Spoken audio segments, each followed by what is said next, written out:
now we're live. Yep, I was attempting to find the link, but apparently we're just live now. Oh, so thank you, YouTube. By the way, Alex, I did send the link in the announcements chat.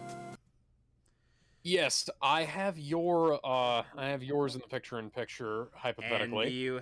Yes, I do. And your link is the Twitch?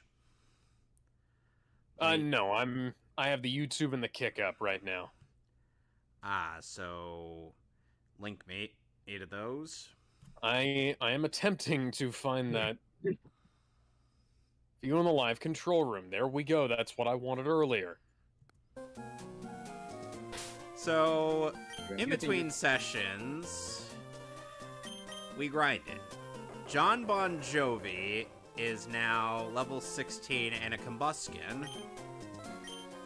Who knows Peck, Double Kick, Focus Energy, and Ember. And Alec the Raltz is at level 16 as well with Confusion, Growl, Double Team, and Teleport. And Bad Meds, the Tailo, is at level 16 as well with Peck, Wing Attack, Focus Energy, and Quick Attack. And then we have the Slave Ninkata, who's here literally because of one thing that I need. HM slave or... Yes, I need it. I need him for an HM. Oh wait, I already got it from this guy. I'm stupid.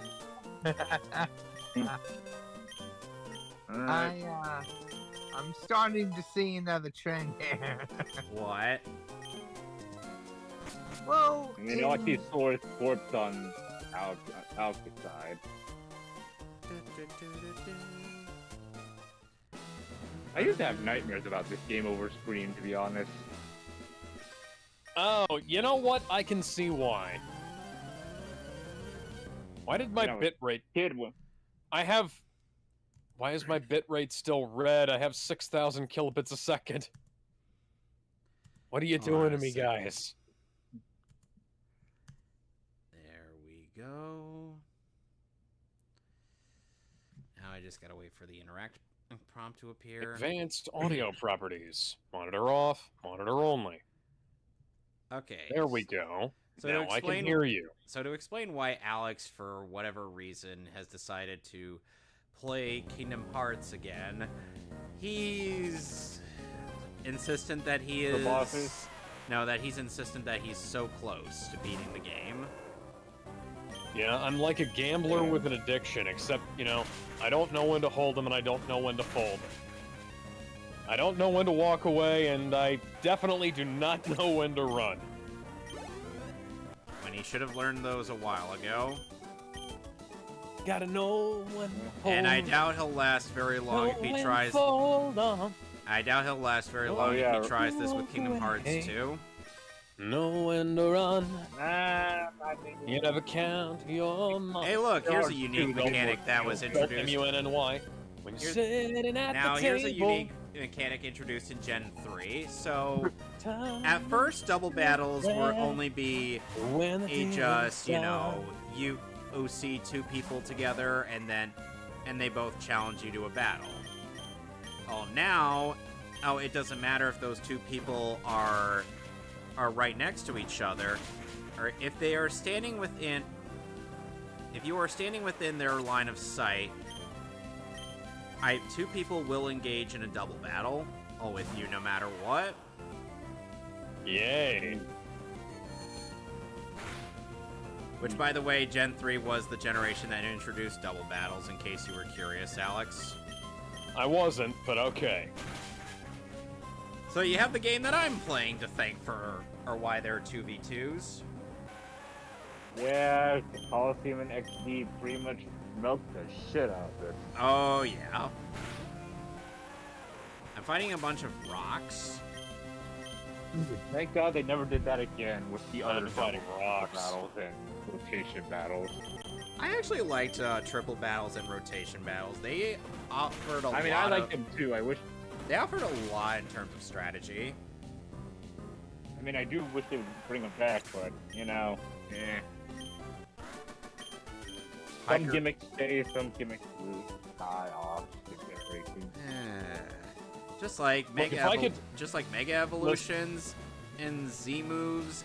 Listen, of Whitey, if I could Gigantamax. turn to the dark side to defeat you, I would. Lord Vader, I would like to sell my soul. Who are you fighting again? Ansem, the second phase of Ansem. You know, Ansem and his weird battleship. Oh, okay. That is still a crazy looking battleship. You know, oh, Alex, you should also be thanking me for telling you where to get Kiraga, because... Yes, that is a fucking lifesaver. Yeah, Anyway, let's fight Roxanne! You have Leaf Breaker, right? You know, you sounded a lot like Eddie Murphy right there. Big whoop. Okay, I think you're weak. Do you have Leaf Bracer? Have you seen 48 Hours? No. I'm guessing no, since you got hit while you were cured. No, I don't have Leaf Bracer equipped. You should. Ooh. Yeah. Check your list of That's abilities, not see if you have it equipped, because Leaf Bracer will prevent you from getting the damaged most while you important cure skill. yourself. It's the most important skill in Kingdom Hearts history. Never go home without it. No, it's never leave home without it. Never leave home without it? Go sit in the corner. Yeah. Kevin, you are I was gonna not make- someone who can complain about my puns. I can, I Yeah, we're have, gonna- and I will. And guess what, Alex? My dad does worse. Oh, Roxanne, you poor first gym leader. You're not Rock. Alright. Nose Pass. In this generation, Nose wow. Pass is a single evolution in stage Pokemon. In Generation 4, throughout, it has Probo Pass, which can only evolve under certain circumstances. Like, I think magnetic fields or something like that. Well, I can't and switch out. Oh, Roxanne, you poor first gym leader. You're eating another which starter you picked. You really think Harden is gonna help you against a Ralts who doesn't have an ounce of physical attack under its belt? Alright, because... Oh yeah, right, the physical attack split hasn't happened I yet. am literally trying to set up my Ralts for success here. Oh, it's a male roll. Yep, if this were Gen 4 or the remakes, Yeah. I could get Gallade, Ooh. but no. So that's step number 2 for Alex. Damn it. Bless you. Okay, so I have to Just leaving. mention something here. What? So a pair of boobs has retweeted us on the Mentley Crew Twitter for our Waifu Wars tier list. Okay. Kind of food. Okay, so the 3 people who have retweeted Seamus's tweet, 2 of them are me, because, you know, there's my account, the Mentley Crew account, and then there's Ben's account. But then we have a pair of boobs with a devil face beside it, named Iona. Iona_7530. Hello, do you wish to bang? Devil face. Wait, what was the Okay. username again? When... Iona. Iona7530.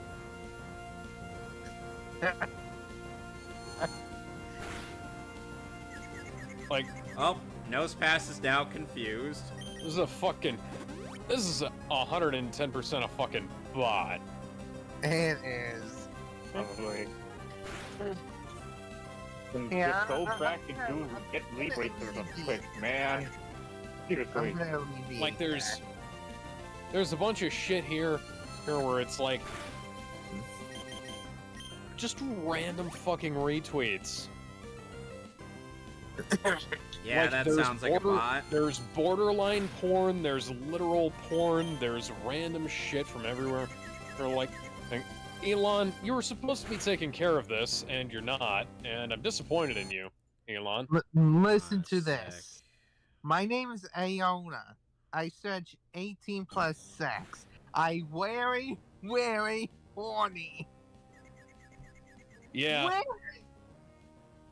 The thing that gets me is very, very. Yeah. Oh my god. Okay, yeah. So this person, this bot, I guess you can tell that. I guess you can 100% say this is a bot. Is like they're going through like. There's a really nice mix of like far right and far left shit on this account here. And Nose passes down. He is out of here. And my Ralts didn't get a level up. Okay, so we beat the gym leader and we got the stone badge.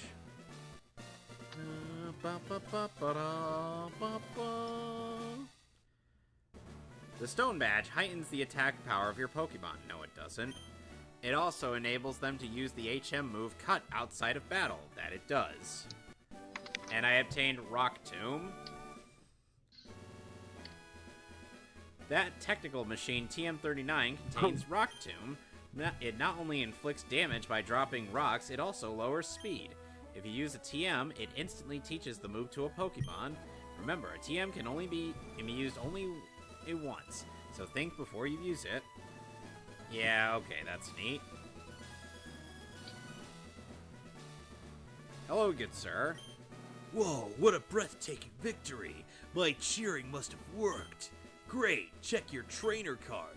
The stone badge you got should be properly recorded on it. In other words, you climbed the first step on the stairs to the championship. That's gotta feel awesome. Indeed, true to his word, there's the badge. All the way on the left.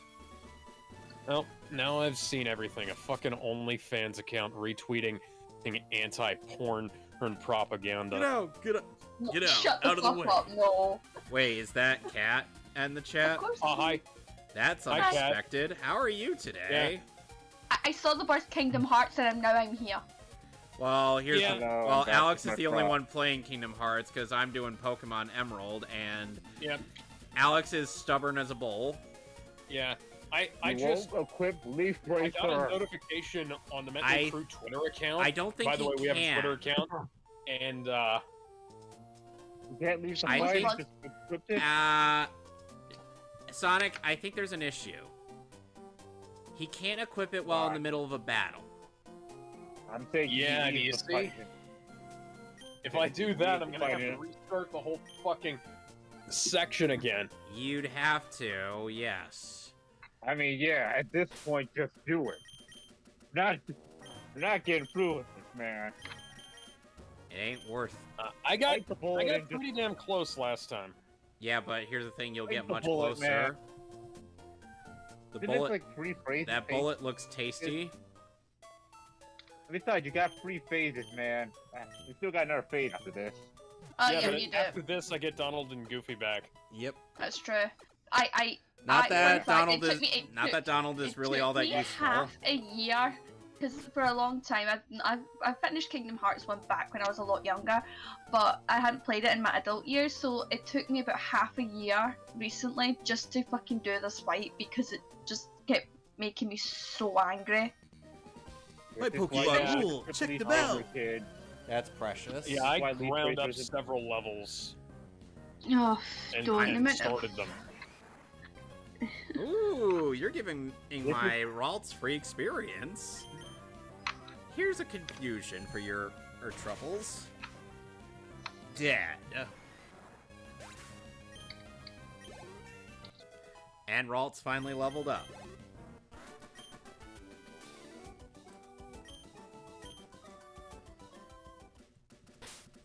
So... No, I don't want to return to the healing spot. No, I don't want to return to darkness. You will return to darkness and you'll fucking like it. Submit! Get into the dark hole. And to think, I still vastly prefer Billy Zane to Richard Epcar when it comes to Ansem, the Seeker of Dankness. I think it's because Richard Epcar only did it for this one game, though. No, Billy Zane did it. Billy Zane was the one who did it for only Kingdom Hearts 1, while Richard Epcar did it for the rest of the series. Right, sorry, I got the actors mixed up. Yeah, I think that's because we're so used to hearing Richard Epcar now rather than Billy Zane. That's what was kind of the. At least Epcar does his own thing with Ansem nowadays, as opposed to trying to mimic Billy Zane like he did before. Think about it. Well, think about it now. We don't really have to worry about them anymore because they're gone. They're moose. You sure about that? Probably not, because it's fucking Zane.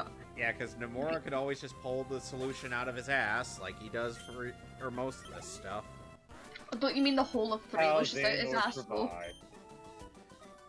I can just hear it now, and somehow all they have to do is go to the Star Wars universe. And then somehow there's gonna be a lot of somehowing in that. Yep. The thing is, though, just remember Mark Hamill voices Master Ericus from Birth by Sleep, so... Yep. I told Alex about that, and the fact that Leonard Nimoy was Xehanort before he ended up passing away. And then I told him about both of his replacements, which were Rutger Hauer and Christopher Lloyd. Then Rutger Hauer died, didn't he? Yeah, then he died, and that's what prompted. Now we currently got Doc Brown. Never mind.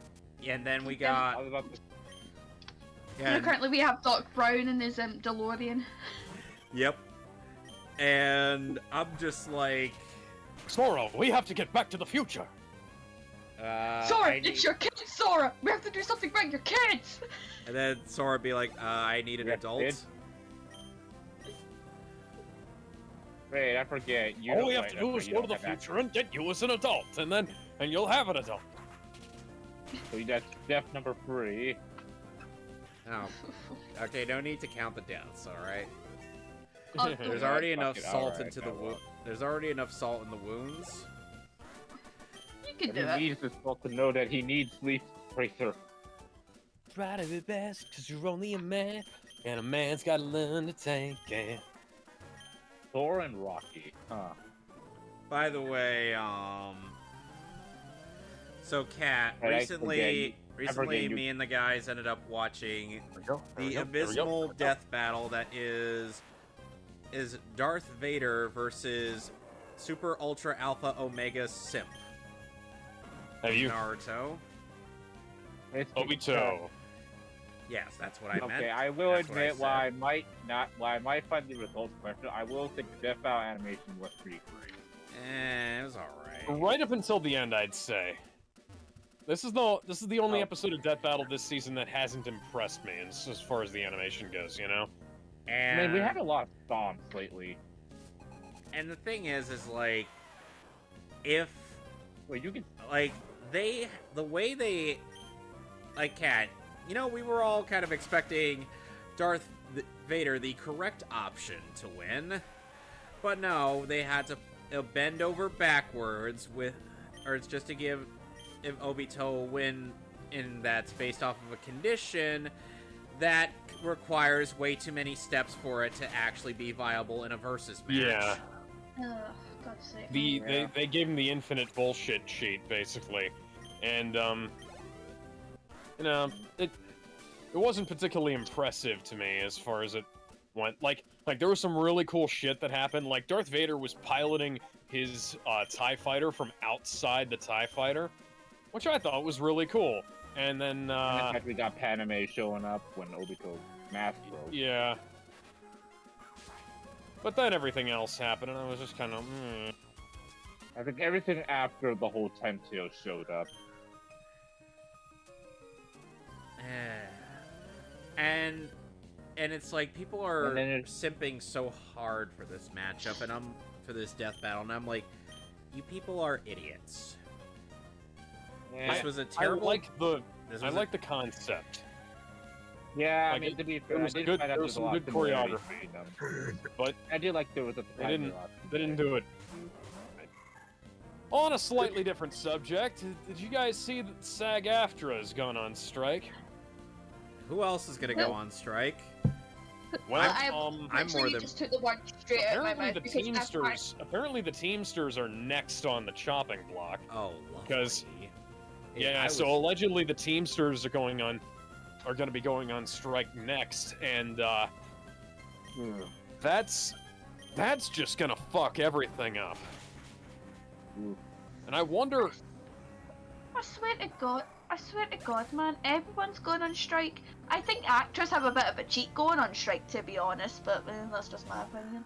well, see, part of the thing is there's a thing where they're trying to make sure so a big cheat that they've been going for or to avoid paying residuals for streaming services is that they just don't release the numbers that the streaming stuff does, so actors don't get a lot of residuals from streaming. They get residuals from like TV shows. They get residuals from from TV airings and theatrical stuff. But Yeah, don't not get me from wrong. streaming services. Yeah, don't get me wrong, though. Don't get me wrong. I completely understand that. But those people make millions. Make Oh, some of them millions. do, yeah. But And come on. honestly, like this, there's another situation where like who? Let me look this up here.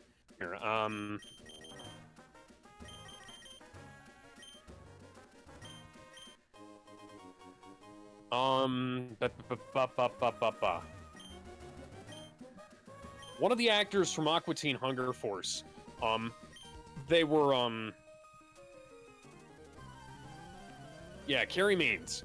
So Carrie Means, the voice of Frylock from Aqua Teen Hunger Force, he'd been getting stiffed on his royalties for Aqua Teen Hunger Force after, for a couple of years, and, like, apparently he wound up not being able to pay his hospital bills because they weren't paying his residuals for stuff, because it was doing well on streaming, but it wasn't doing well, but they weren't paying him for that. Dave Chappelle also talked about this where it was like Chappelle's show, the network wasn't paying him for it being on Netflix and things like that. And one of the big issues that SAG was bringing up is that they're trying to they're basically trying to put in clauses where you can own an actor's license and an actor's likeness in perpetuity for like $100, and no additional royalties or residuals paid on top of that. And that's bullshit. But something else that's bullshit is that they're ceasing production of things that were already being worked on. Like Deadpool 3 was in the middle of fucking filming, and they have to stop production on it. Like they can't. The whole writer strike. There's the whole writer strike as well. Actors and writers are fucking going out, and there's like things that are being prepared, scripts that are being done, and everything's just been on hold, and now everything's getting pushed back to fucking stupid times now. For example, I do. This is one of the big ones that I know because, as you know, the Knuckles spin-off is now just literally finished wrapping before the whole strike happened. Yeah. But the whole of Sonic 3 is now being put on hold with the still airtime of coming out of next December, but still everything's put on hold. Actors have been put on hold, writers have just walked at the building, and basically we're currently all like hands up in the air with most films like going. Yeah, like the contracts. For a lot of this stuff, the contracts were already signed. Some of the stuff was even in the middle of filming thing, and one of the weirdest things is, like the stop work order doesn't just pertain to stuff of like, you can't film on a project, you can't act on a project, but you also can't like promote on the project either. So, like Oppenheimer and and Barbie, the press tours for those got fucking canceled. Yeah. Like you just can't do promo work for this stuff. And now SAG is going on social media and stuff, and like people are saying, oh, you better not be promoting scab work or talking about scab work on your blogs and YouTube channels if you want to work with SAG. And it's like motherfucker, or do you? We're outside of the realms of your purview here, you know? I know, it's mental. I was about to say something that's left my head. That was a big thing. Oh shit. Something to do with the Barbie movie. Fuck. I was gonna say something that's left my head. But yeah, sorry, I was trying to make sure that I had my I've got it now. As you know, the new Disney Haunted Mansion is getting a theatrical release, not going on Disney Plus, right? They didn't have a Hollywood premiere for it because actors weren't going towards it. Writers, directors, and everything walked out of it. And basically, they had the premiere at Disneyland and had mascots walk the red carpet for them because they couldn't get the actors because they're all fucked off. I was like, how is this? How is the press tour part of the fucking strike? I want to know this because it doesn't make any sense that this would be governed by SAG-AFTRA. I want to know what love is. Like SAG-AFTRA. Can you show me? I want you to show me. SAG-AFTRA, the rules don't make any sense because I'm not gonna. Those are the rules. I'm not gonna say anything in here, but like SAG-AFTRA rules are really fucking strange about what they let happen versus what is not allowed to happen. And in some things, it's like oh, if you're in certain states, you can hire SAG actors to work on a non-SAG project and vice versa. But if you're on, but then like sometimes you can't, sometimes you can, but then sometimes like non-union actors in California work on union productions in California and vice versa. It's like it's just mental, honestly. I swear to God. Like you said, what does the press conference or like any sort of media to promote the films have anything to do with a writer and actor strike? Yeah. Someone explain that. It's like, and now like you wanted to make it so that the actors are getting paid fairly. Hey, if you cut the fucking press tour, the movie isn't going to make as much money, and the actors aren't going to get paid as much anyways. Yeah. So congratulations, since we've created a self-fulfilling prophecy, you know. Also, I am not bad-mouthing Disney. I'm just trying to prove a point here. I like Disney. Okay, Speaking yes, of it's a Disney, they're making a Snow White remake, and it looks like shit. Shit. I think yeah. what... The 7 dwarves, and they're not actually dwarves. No, the thing that pisses me so fucking off, right? I need to actually put this hands down right now. So, as you know, Snow White's personality traits and her looks are, as I say, and I quote from the book and the movie from the Disney 1939 film, not 39, sorry, whenever it fucking came out. Hair black as ebony, lips as red as a rose, skin as white as snow. They couldn't, you know... They casted a Hispanic actress to play Snow White. And if you put the two together, you go, how? Yeah. Now, here's something you could say. They could have gotten away with the skin thing if they'd have just gone for the fucking lips. Lipstick is cheap. Yeah.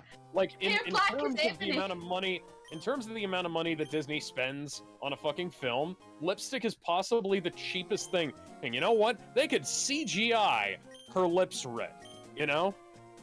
But then it would look about as weird as Henry Cavill's upper lip. Oh, that's true. It's not my point though. My point is that like lipstick is incredibly cheap compared to all of the other shit Disney buys for their stupid fucking movies. Did you Okay, not so have, like, So the did you Halle not Berry, have $100 the whole for Halle, premium lipstick? so the whole Halle Berry thing fucked me off just completely because I kept seeing it everywhere of people just pros and cons for it, and he hawed this, that, and the other. And I just kind of sat there and went, I'm so done with this bullshit. But now I've seen this as well. I'm like, that Disney, here's a fucking idea. Just do what your films say. You have the source material right there. Didn't the Little Mermaid lose a shit ton of money too? Oh yes, it fucking bombed really hard. You thought Beauty and Beast. And yet people will insist that it wasn't a bomb, even though it clearly was. Yeah. We're in denial. Denial ain't just a river in Egypt. I mean, I think the only good thing about the live action Little Mermaid. I think the only good thing about the live action Little Mermaid was that porn star they hired as one of the mermen. No, right, it's actually Megan McCarthy as Ursula. She done a really good portrayal of her. I was very surprised by that, but the rest of the film was shit. Also, I think the most annoying thing in the film for me is the fact that they made Ariel empower. So here's what's really nice about. Sorry, we're gonna get to gonna go on Little Mermaid ramble. So bear with me, guys. I am here for this because I love the original Little Mermaid too. I'm actually working on, in addition to the other things I'm working on, I'm also working on a video review of the Little Mermaid, and I keep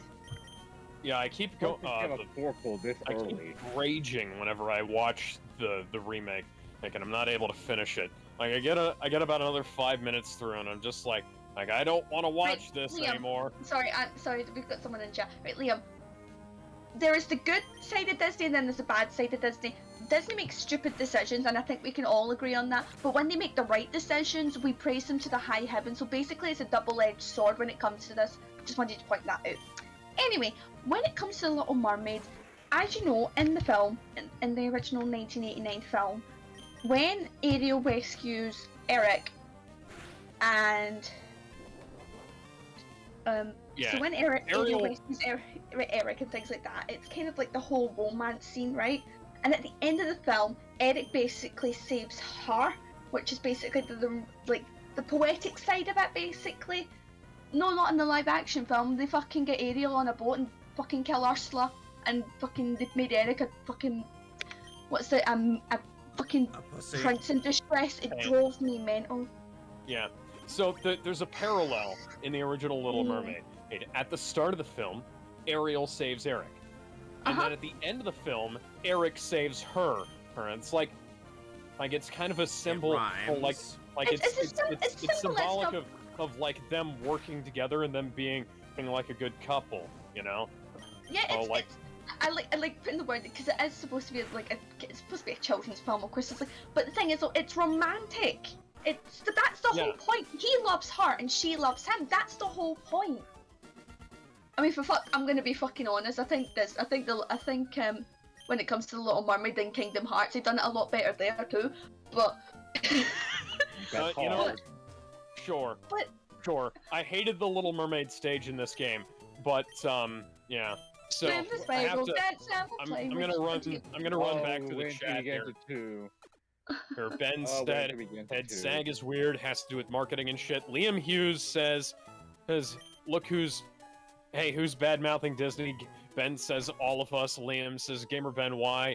Ben says, I'm just glad DC and Disney, he gets fucked in all this, LMAO, poor Snow White.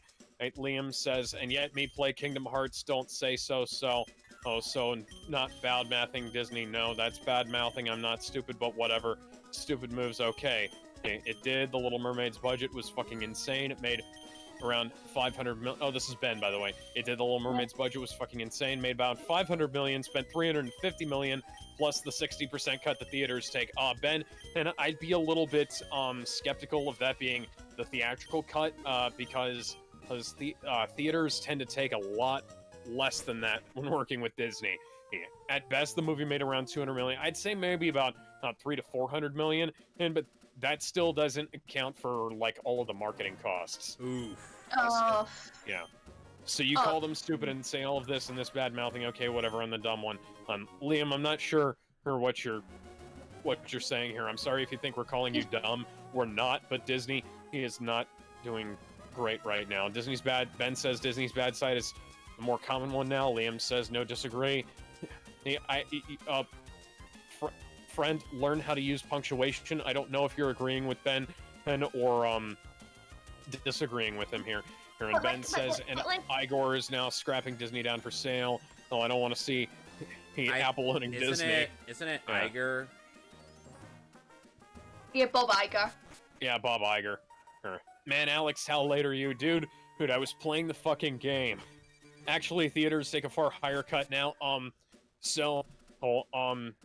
If I remember correctly, Disney, he still wants at least a 70% cut. But for all of their films, especially, like big tentpole stuff, smaller stuff, maybe not, but yeah. COVID changed things. That's why Black Panther, despite making $800 million, it was a loss for Disney. You're calling classics bad, they're just live-action remakes, so hang on, we never said that the remakes were bad. No, hang on, actually, hang on. That actually, I meant to say something I said something completely wrong there. I never said that the classics were bad. I adore the classics. I'm a massive Disney fan. Yeah. If you could see in my room just now, it's literally wall to ceiling filled with Disney. I have an entire shelf of the classic Disney films, and I just got Lilo and Stitch. I just think that the remakes, I think they've done maybe 2 good remakes, which is the Jungle Book and the Cinderella remakes. Now, they took liberties with the Cinderella remake and they added stuff in, like little bits of stuff that I enjoyed, like her meeting the prince and that whole thing and things like that. But when it comes to the later ones, like Beauty and the Beast,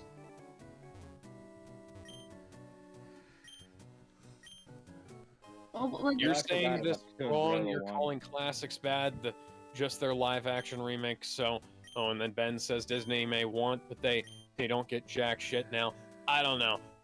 Oh, Disney, you could very well be right. I could be wrong about that. And then Liam says, well, there you go. Then you're the best. And Disney, he is too. I'm not arguing. I'm just saying, dude, we're not saying we're the best. Although, I would be hard pressed to not say, hey, that I could have written a better Indiana Jones film than the people who worked on Indiana Jones 5. Which, by the way, don't spoil that. Don't spoil that because I'm off to go see it some point soon this week. Don't spoil it, please. Do not say anything. We already talked about it a while ago. I'm not gonna spoil it. We already had our episode on it. But the thing, the movie basically amounts to who didn't make its fucking money back at the box office, and there's just a little issue of you know what, that's my fault. There's just a little tiny issue about sorry, my left elbow got injured a couple of weeks ago. About a month ago now, and Take your time. yeah, it's just every now and again it clamps up and I have to stretch it. Anyways, so the thing I was saying is that, and like Indiana Jones 5 has lost a lot of fucking money at the box office because there is a 20-minute short film, a great 20-minute short film inside a 2 hour and 20 minutes worth of dead weight. That's all I'm gonna say about it. They had that same problem with. That's actually, as I said, Deja Vu, history repeats itself. But when Coco, I think everybody remembers the Pixar film Coco, one of my personal favorite Pixar films. When they came out, they put the 20-minute short of Frozen, of Olaf's Frozen Adventure, and not people. Not that kind of short film. Oh yeah, no, I'm not talking about that. I'm talking about like there's a sequence in this movie that if you chopped it out would have been a really good Indiana Jones short film. But as it is, it's just kind of lame. Although, fun fact, I actually met the guys who did the Raiders of the Lost Ark low budget remake. Okay. How'd that go? One of them, Yeah, I agree, but I'm One of sorry, the- this is one of just the cast upset. members. I thought One Aladdin of and the the cast Lion members King. is actually a teacher at my college. I asked Liam, him to sign my copy of the Blu-ray, and he said no. Well, that's a shame. Liam, agree. I'm gonna say this. I agree to disagree. I thought the Lion King and the Aladdin remix were a little shit. That's just They my are. personal opinion. They yeah, are. The Lion King and Aladdin I remix. think Aladdin was Hang on. mid. But if you think they're good, Painfully mid. if you think they're good and you enjoy them and you get enjoyment out of something that I don't enjoy, that is perfectly fine because everybody Speaking of has which- their opinions. Oh yeah. it's- Oh yeah. Where were we? it's Oh yeah. fine. Oh yeah. Mufasa's supposed to die now. I can't hold on much longer. Shut up. Young. I And- love that movie. End of the line, friend. And yes. I will say that I think the next live action films that are coming out next is the rest of the Renaissance, except from Pocahontas, because Disney has made a statement saying they're not going to make that film because of the whole controversy behind it. The Yeah. controversy was that they got a lot of shit inaccurate. Now, And it's not now even here's just a the thing. fantasy thing. It's literally history. Yeah. Now here's the that's- thing. that's I'm gonna say, hey, Ben says, I'm just glad Disney isn't facing bomb after bomb, even if Pixar has to take a blow. Pixar hasn't been good for a while now, so No, Pixar Pixar is I'm going to not, release a Toy Story 5 just because they can't get at a movie to make a profit. oh yay! I can talk you know, about I can't. Kevin, thank you for bringing this up as well. We've got Toy Story 5, we've got Frozen 3, and we've got Zootopia 2. Zootopia 2, people have asked for that, Oh, and you know God. I'm excited for that. I'm Frozen 3, excited who for a the new fuck asked- Borba comic. I Oh, Who asked God, for the line Frozen on 3? sequels ever since the whole remake bombed. By the way, one thing that some people have brought, one thing that had been brought to my attention, and just from searching Beast Boy's Wikipedia page was an upcoming series about him. Oh yeah, Inside Out 2 is apparently coming. oh yeah, who asked for that? Neat. As I was saying. It's a series about him called Beast Boy Lone Wolf, and it's to be animated by people who have only recently done another Cal Arts show directed by the same guy. And I'm like, I have no confidence in this. Literally none. People be like, oh, but you're a fan of Gar. And I'm like, yes, I am, but here's the thing. I wouldn't be, unless I'm to expect Castlevania levels of animation, forget it. Okay. Liam Hughes says, sorry if I was having a go. I wasn't. I'm just saying I'm a good person. Okay, dude. Ben says, Inside Out 2 fired 2 of its VAs because they wanted higher pay. Inside Out 2 is also, let's see. Hey, Lewis Black died, didn't he? I think so. Yeah. Yeah, that's not gonna. You can't make Inside Out 2 now. No. Like you just fucking can't. But they're going to, because you know why? Because it's gonna make them money. Because they're But you creatively fired- bankrupt otherwise. You fired 2 of the voice actors and one of them's dead. Inside Out 2 had a story to continue, though. I don't think it really does. Not Okay, really. from what it said, from what the synopsis is, it's gonna follow Riley going into her teenage years, and I'm like, that. Who's asked for that? Nobody asked. I know teenage years suck. I'm going to use Moody Blues to see who asked. Yeah, no one asked. I mean, it's like Frozen 3 now. I really like Frozen. When it came out, I was 13. I was 13 years old, so I was just turning a teenager, and of course it was something that I young. I was Frozen young. 2. I like Frozen 2. I like Frozen 1.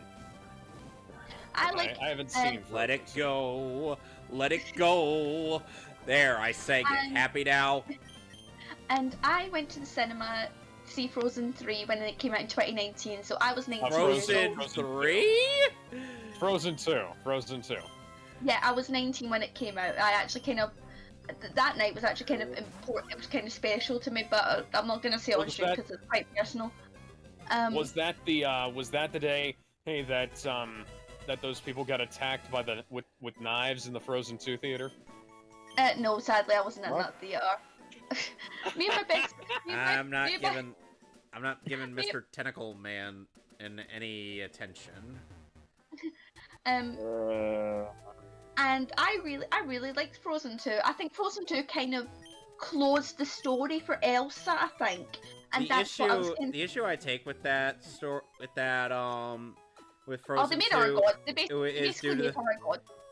And not only that, but it also made it so that she could just pawn all responsibility onto somebody else.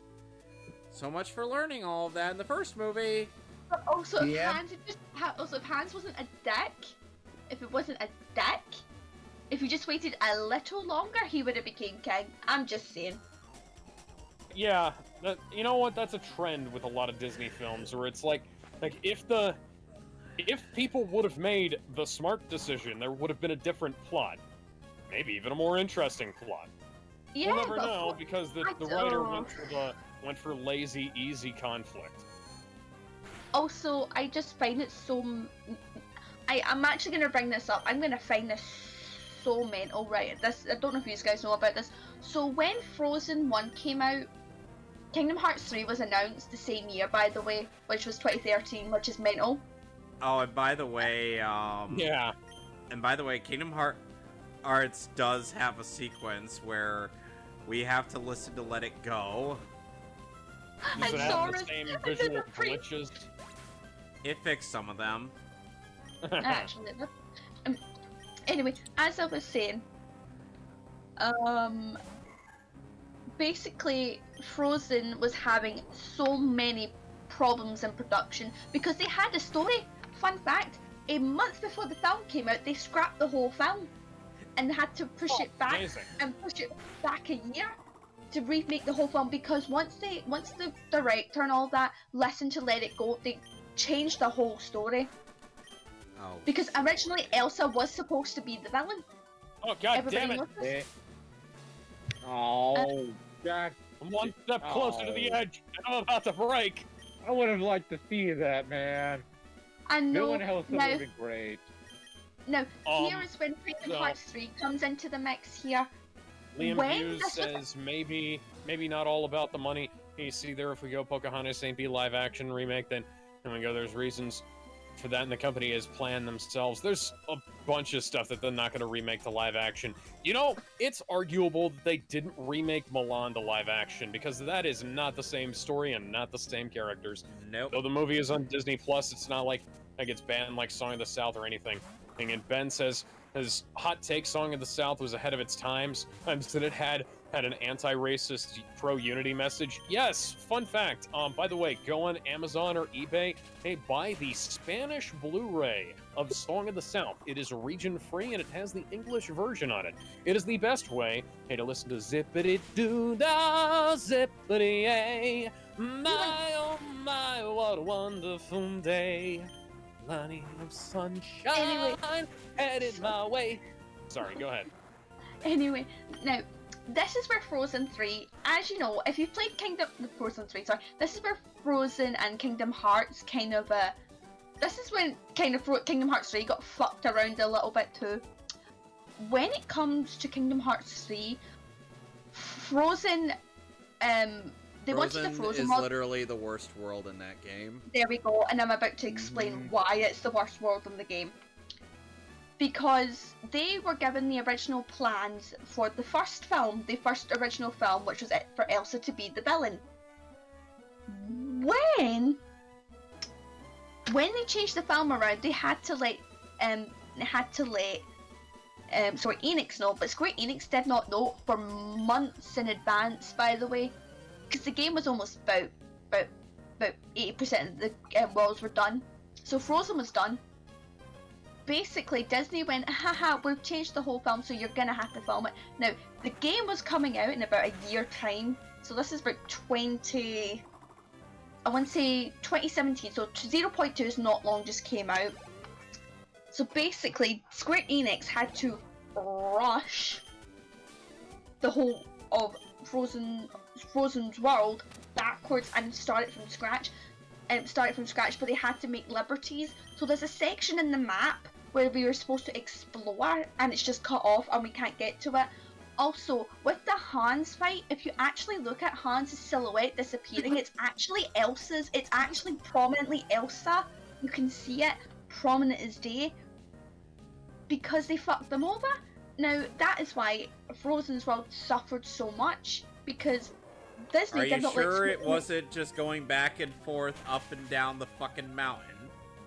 Yeah, but that was the point as well, because they had a whole different thing as well. The cavern was supposed to be the main maze thing.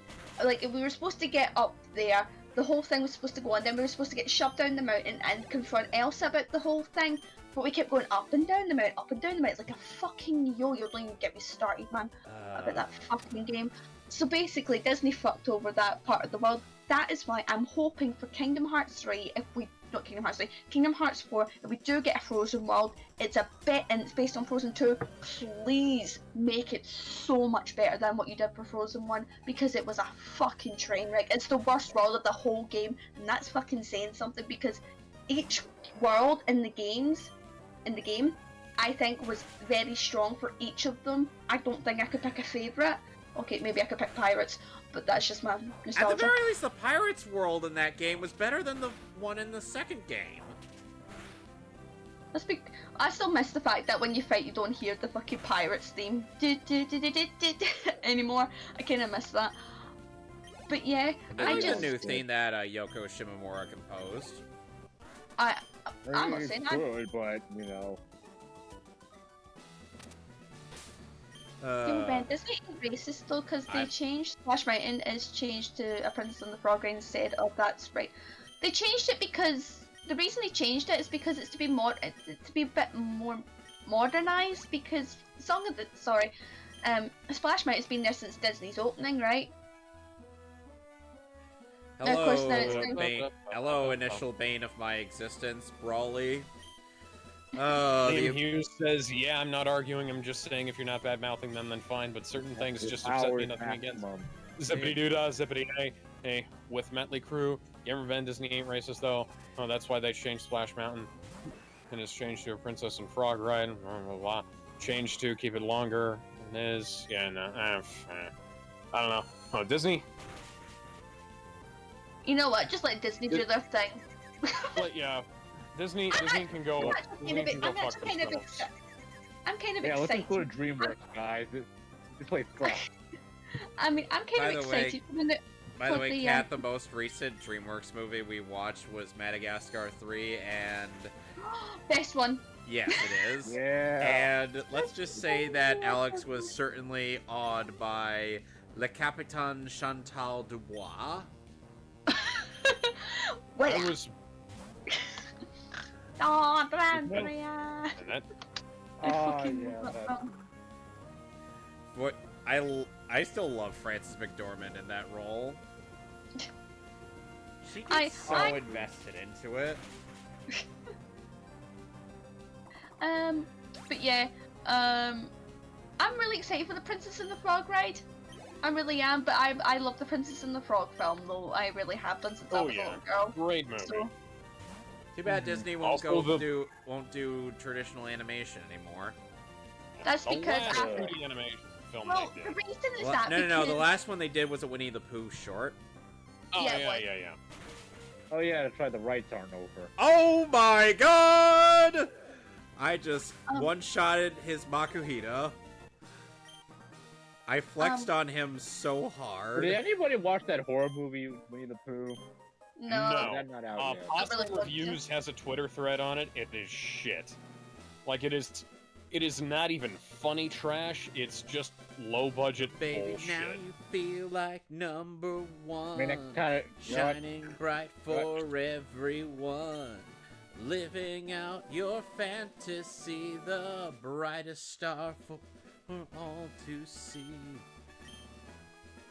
Kevin's having a wee singing Have thing you over there. have you heard the have you That's heard the number Bleach 1 from main theme. Bleach?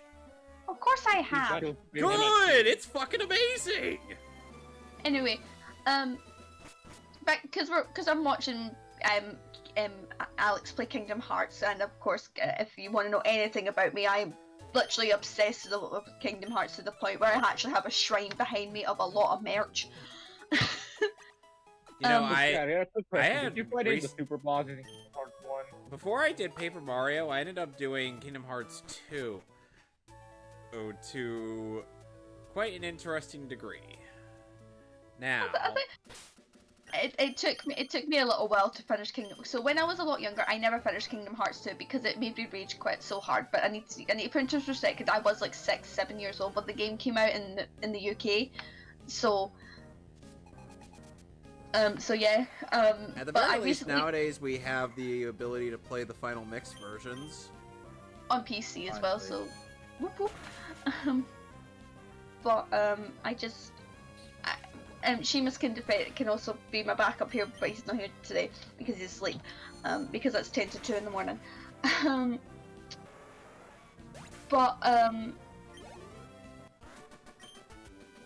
Anyway, starting off with trade thought. But I finally finished Kingdom Hearts 2, and after I finished it, because it took me about 3 months to finish, because I was stuck in Zigbar's fight for fucking ages. By the way, it was kicking my ass. I've never I've never heard anybody get beaten by Zigbar. I've heard them always get beaten by like Zaldin and whatnot. I know. Oh, right. That's Crossroads. actually a new one. I get. I'm not getting on you for it. I'm just saying No. that's something I've never heard before.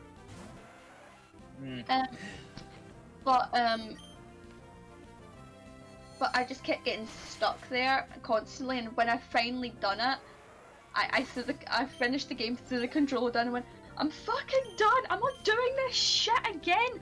Now, what is also really funny is that Seamus was down visiting the back at Christmas. I think it was about 2 years ago now, and he had to actually come and do the Roxas and Sora fight because I was actually losing my mind because I was.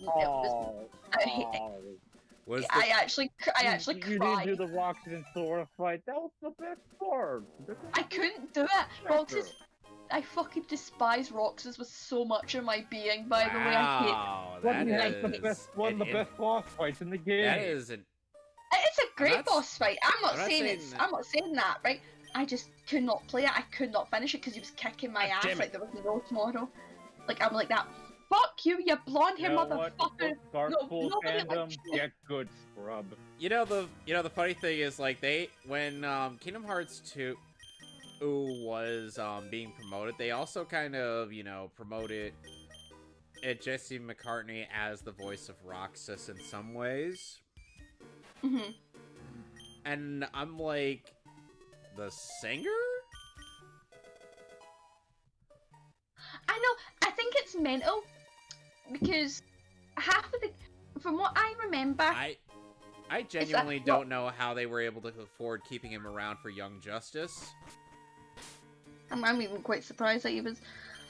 I mean, when And I think- Kat, in case you're curious as to which character he voices in that show, it's the Robin whose ass everybody talks about. oh yeah, Yeah, Nightwing.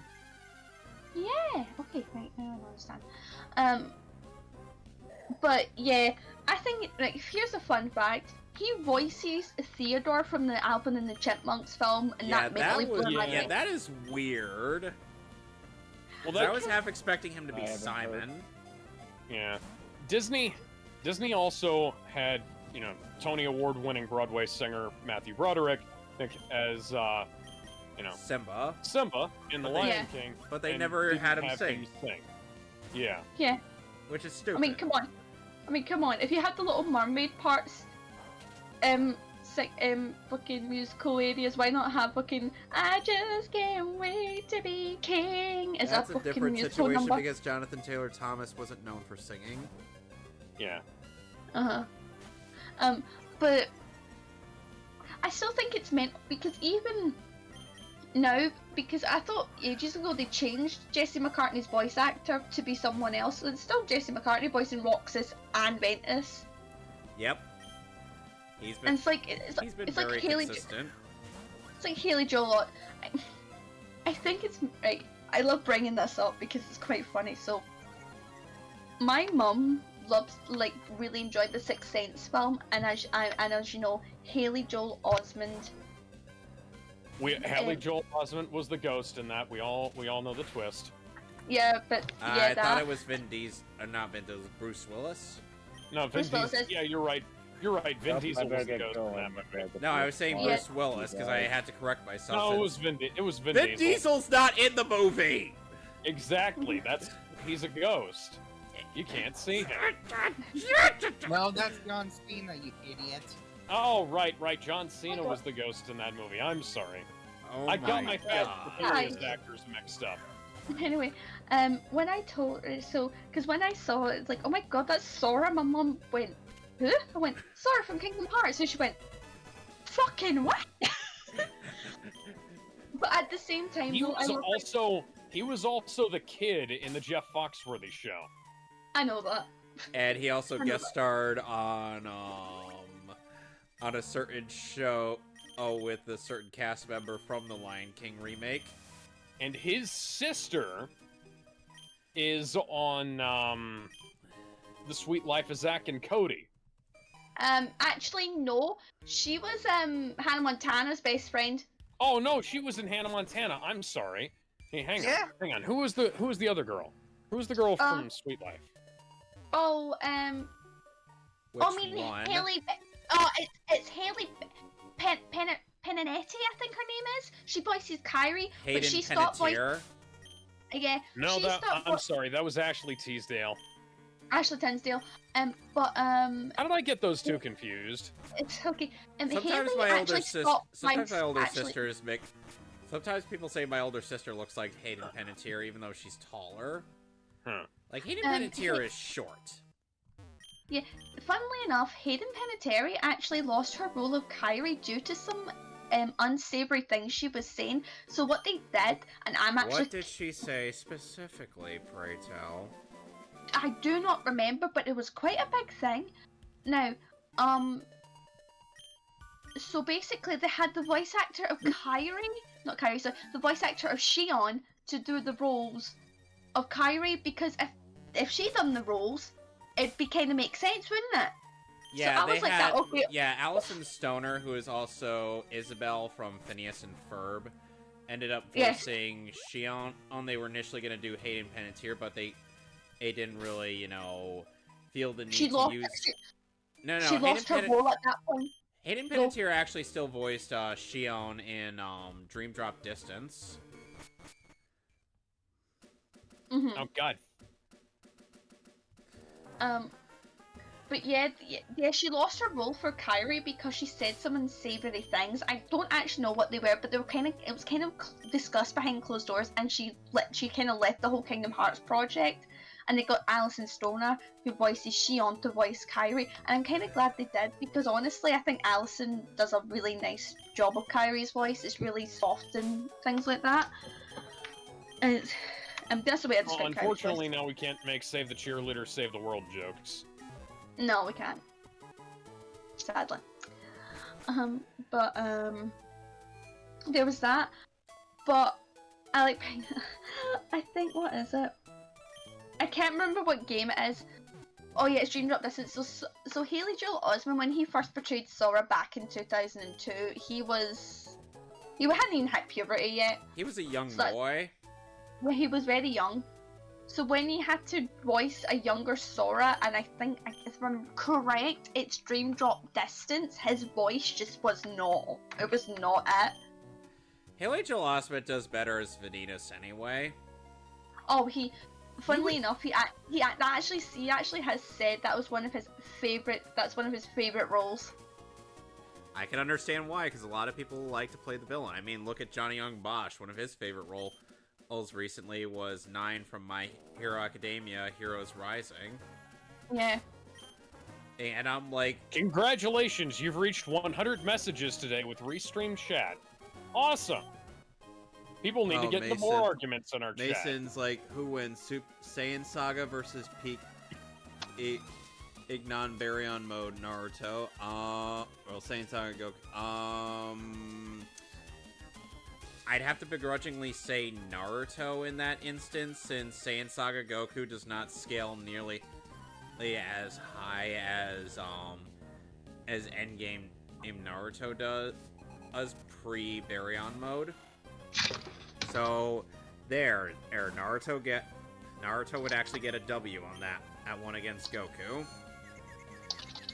Okay, so I did some research on why she lost the role of Kairi, and I keep getting multiple things. Like, some people saying she was charging too much money for her to continue the role. Some say scheduling conflict with other projects that she was working on. Some say she just wasn't asked to come back. It's like, yeah, there's a whole bunch of different sources, but I do think, from what I remember reading, she did say something, and it did, and Disney's like, that, haha, not happening. It's just, I mean, I cannot believe, what is her name?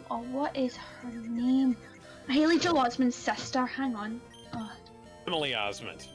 Emily Osment, that's it, because I know her very well as a Lily from Hannah Montana, but I also know she had her own music. Emily Osment and Abigail Breslin are interesting cases because they have the same faces as their brothers, but they look the face looks far better on them than their brothers. You know? Yeah, I know. Thing is, so when you look at fucking Haley and Emily, you're like, that, huh? Because that was so funny, because I realised, hang on, Emily Osment's related to Haley Osment, hang on, and the cousins are getting a bit off track here since I'm playing Gen 3. Cat, between Trico, Torchic, and Mudkip, who's your favorite? Mudkip. So you like Mudkips? Mm-hmm. Mudkip!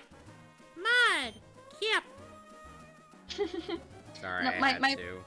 No, my favorite, but I'm not a massive Pokemon person. I will say I never really grew up with Pokemon, but my favorite Pokemon, if I do have to choose, one's Eevee. Basic, but I love Eevee. She's so fucking cute. My favorite all-time Pokemon is the Cyndaquil line. Basically, Cyndaquil to Typhlosion. I also really love Squirtle. Okay, favorite female traveling companion of Mr. Ketchum? Misty. Or Serena. Wow. You know, usually it really is between those two. Like, May and Dawn ended up getting, like, you know, downgraded when Serena got brought into the fold, and then of course we have the OG Misty, and nobody likes Iris. Let's be real here, she sucks. And I'd give up forever to touch you, 'cause I know that you'd feel me somehow. You're the closest to heaven that I'll ever be, and I don't want to go home right now. And here's the thing. Now, if Mason did bring up Baryon mode Naruto fighting against Saiyan Saga Goku, I'd be like, well, seeing as Saiyan Saga Goku has more than 24 hours to live, Goku would win. Because here's the thing, he'd have range to hold him off. Saiyan Saga Goku, who has more than 5 years to retirement. In case you're wondering why I factor in the life expectancy of some characters, the character that Naruto fought against in that form had 24 hours to live. That was the only reason that form worked. I'm not kidding.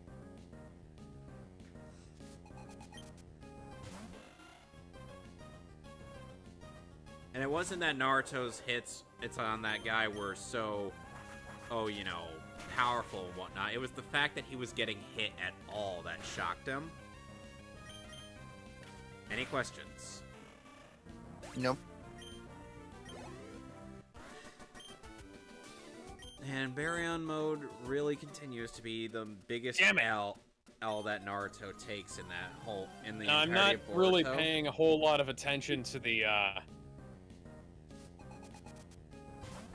I'm not really paying attention to a whole lot of the chat here right now. Oh, but I know you're also doing Kingdom Hearts. Yeah, but speaking of Sony, apparently Sony lost a shit ton of money on The Last of Us and Horizon Forbidden West. Because The Last of Us 2 and Horizon Forbidden West had budgets that were nearly $300 million.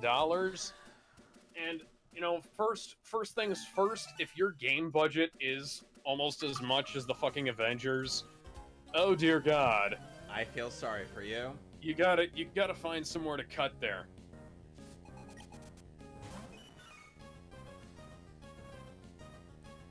Like, maybe you could cut the Peach Fuzz and Pores budget on your fucking rendering here, buddy.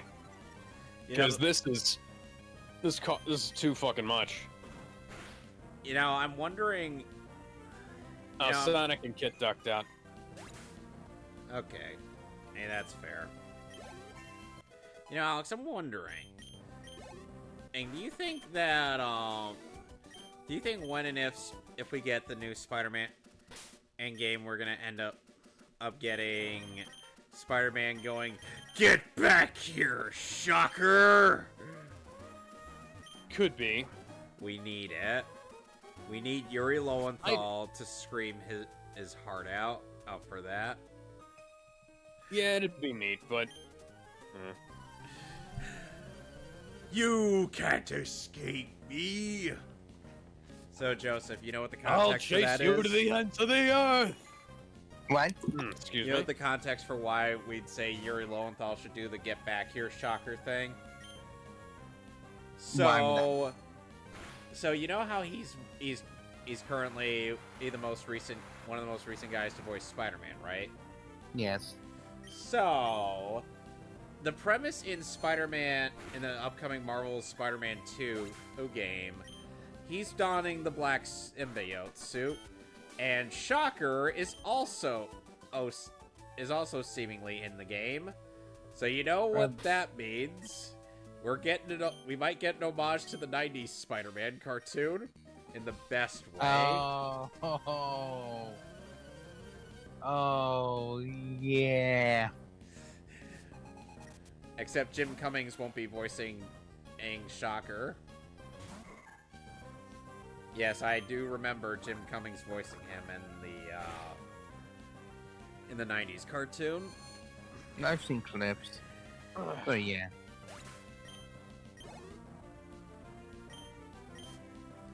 Okay, so Alex. Yeah? One thing that at Gen 3 also started in terms of trends is the fire starter evolving into a fire fighting type. It's all started with Torchic turning into a kickboxing fire chicken.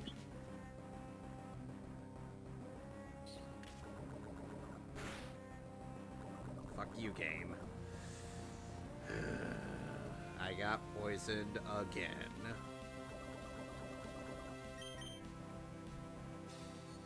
So has anybody you gotta let's no one noticed Kit left. I did notice it. I brought it up, man. Yeah, Alex brought it up. Yeah. So... Here, the thing is, I have the broadcast over on my big monitor, and then I have Kingdom Hearts over here on my smaller monitor, because the audio, for some reason, the pass-through here isn't 100% synced up. So what plays on OBS over here is not synced up 100% to what plays over here on the TV screen or the monitor screen, because I have my PS4 hooked up to a computer monitor. And oh, and also Gen 3 introduced Azurill among several other mons. so I don't see the Discord stuff 100%. Yeah, same here.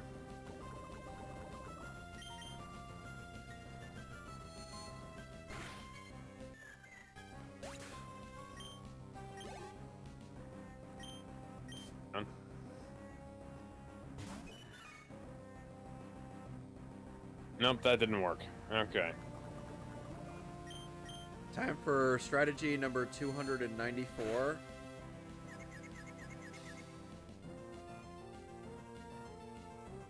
So, has anybody... This is a bad...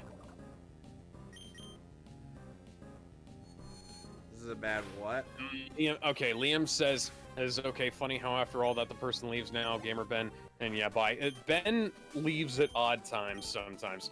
Times like he has to get up early to go to work tomorrow and shit like that. And like he always used to, when he was on the main stream, he'd always duck out at weird times because he has to, you know, there's people. It's a whole thing. And this wasn't unexpected. I was kind of surprised he showed up for the stream at all. Oh, Roxanne just called me. Roxanne. You don't have to put on the red light. So, there's a... Has anybody been keeping up with the Adam22 situation on Twitter? No. Last I heard, threats and from what I heard, and I could be misremembering or misreading, but Adam is threatening to sue someone. Okay, so we're gonna let's give a quick recap here. So Adam22 and his wife Lena the Plug are porn stars, and they've created what is the highest profile cucking situation since Pete Davidson fucked Kim Kardashian. No. Why would anyone possibly ever... since August Ames fucked what's her name? Jada Pinkett Smith. And I don't think anybody would want to have sexual relations with that bitch. And man, and her hippo, you'd fucking hope so. And her hippo ass. But yeah, I couldn't. So anyways, so Adam22 basically lined up this guy Jason Love to fuck Lena the Plug in a video for their OnlyFans account, and then Jason Love started saying that he like fucked Lena the LTP better than Adam22 did. And now I'm starting to wonder is this a bit? Like, what the fuck is going on here? Because like there was that whole thing about how like Lena took her wedding ring off in the fucking video that they filmed because she didn't want it touching another man's dick, but then like porn stars are fucking weird about this shit. I don't know. Now Jason Love was like posting a diss about not saying, oh, he fucked Lena better than Adam did. And now Adam has a call out post on his twitter.com saying that Jason Love is a bitch ass motherfucker with a tiny penis. Okay then. And you know, this is retardation. And people in the comments on Twitter are suspecting that this is some kind of bit where they're trying to drum up publicity for the sex tape. I could believe that, but I could also believe that these people are literally that retarded. Because like Adam22, who said that Jason Love is now blacklisted from ever fucking Lena the Plug ever again. And it's... I just want to say, hey, you people need to pick better fucking screen names than this shit. Because I was like, Lena the Plug, that's a stupid fucking name. Adam22? Oh, go fuck yourself. Jason Love, are you fucking kidding me? That sounds like a fake porn name from a 70s spoof. Or an 80s spoof. Or a 90s spoof. It's a fucking spoof name. Like, go fuck yourself. Pick a better name. Call yourself Johnny Longcock or something. Like you can do whatever the fuck you want, and you pick Adam22 as your name, and like, Jesus Christ. Like, what the hell? What the hell are these people doing? And like, why is this a fucking thing? Why are people... Well, and I'm... You know, I'm falling into this trap myself by even talking about it. But like this shit keeps happening. People keep bringing this shit up, you know? Oh, and like they're giving them publicity. They're giving, you know, this shit publicity. But part of the problem is, like, you know, it's the train wreck. You know, you just can't look away. I don't know. Like, I can't... I don't fucking get it. Like, I understand why people can't look away. I don't get how these people can't shut the fuck up about this shit. Because like, it's too enticing. Porn star drama is among the stupidest internet drama I've ever seen.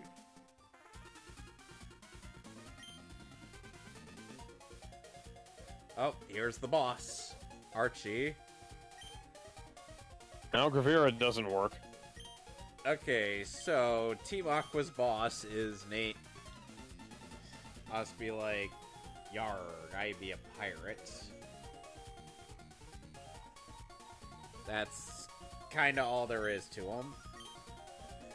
Oh, and also his plan is essentially to flood the world so that Pokemon of the sea can thrive in it.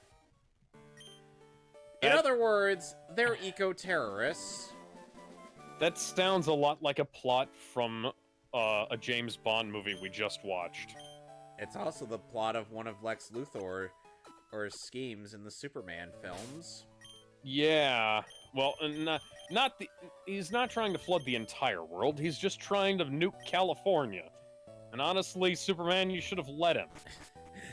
Superman is the true villain of that movie by not letting Lex Luthor nuke California. Oh, hi, Scott. All you had to do was save Hackensack. You know, you know what you could have done? You probably could have saved Lois and then gone back and saved Hackensack. Heck, and everything would have been fine. But no, you had to save California. You had to pull the fucking San Andreas fault back together. Alright, now look where we are. Lex knew what was up. He knew what he was trying to save us from. Yep. And now we're in Route 110. Alex, I found some dank weed. Awesome. Give me some. I can't, because I have to kill it. I need to smoke some Pokemon in order to beat this. In fact, if you could lend me some Pokemon, I'm sure I'd be able to beat this knockoff Dante from the Devil May Cry series much easier. I don't know about that. And here's the Pokemon I was looking for. Electrike.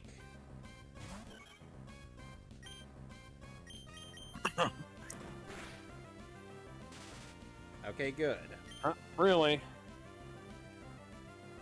I'm already paralyzed. I'm confused. I just want you dead. I'm pretty sure about what I want. I'm gonna tell you what I want, what I really, really want. So tell them what you want. I really want to fucking kill your ass.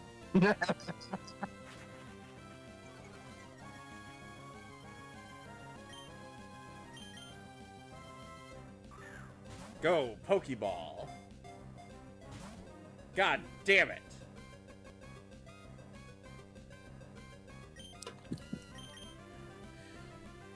Go, Pokeball.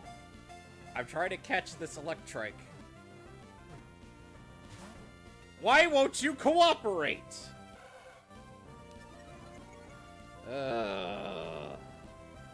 Apparently there's a bunch of, Go, Pokeball.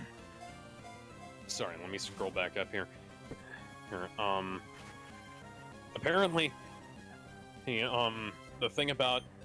So then have you played Kingdom Hearts before, and how much of fans are you? So, I'm not... this is the first Kingdom Hearts game I've actually played, as far as, like... I gotta look up a Bon Jovi song. I'm not that... My Life. Alrighty, so we'll name it My Life. Anyways, oh yeah, so, a bunch of stills from the Flash movie have come out because the digital version has released, and, for some reason, in the digital version of the film, looks, it looks better in some places and worse than the trailers. Some of the stuff that looked really weird in the cam rips has been cleaned up, and I'm not entirely sure if that's down to, like, the cam rips actually being that bad, or if it's down to, like the film had unfinished CGI and they finished it up for the home release, like they do sometimes. Some of the stuff on the digital release looks like it has unfinished color grading. Some of the stuff on the digital release looks really good. Like, Nicolas Cage actually looks like a human being instead of plastic. There's still the issue of Nicolas Cage being in this film instead of Henry Cavill, but, you know. Yeah, I agree. Nicolas Cage being in a movie is kind of, I really like Nicolas Cage as an actor. And him being in this film wouldn't be as big an issue if they hadn't also cut Henry Cavill's cameo. There was once a Superman. I heard that Nicolas Cage, in the midst of auditioning for Superman, and thought that he was a vampire. I'm a vampire. Yeah. I'm a vampire. But I'm also, a vampire. I'm a vampire. I think they might have actually regraded some of the scenes, because you remember how Batfleck's cowl and suit looked kind of bluish? Yeah. And there was very clear contrast. They've made it look black. I don't know how, but they made it look black, and the McFarlane figure of that shitty bat suit looks 1,000 times better than the one they actually use in the movie. Like, there's contrast and definition on the fucking chest plate. There's a matte finish on it, because Batman shouldn't be reflective. Ya fuck.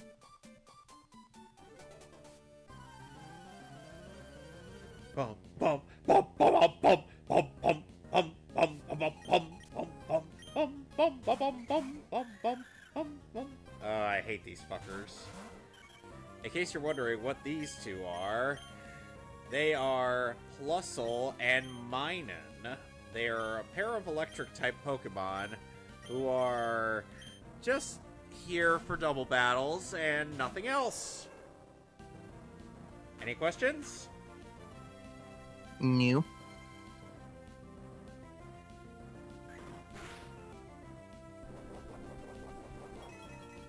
Oh my god. So yeah, Plusle and Minun were the start of pretty much useless Pikachu clones. Because they only work well when they are on a team, not in single battles. You know who that reminds me of? Masamenos. Yeah, but Masamenos were actually useful. Oh, that's oh, that was a club to the shin.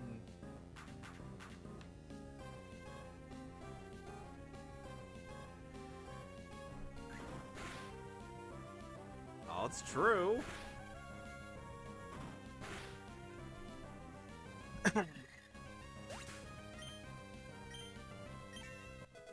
All right, Yeah, bad Sony's meds.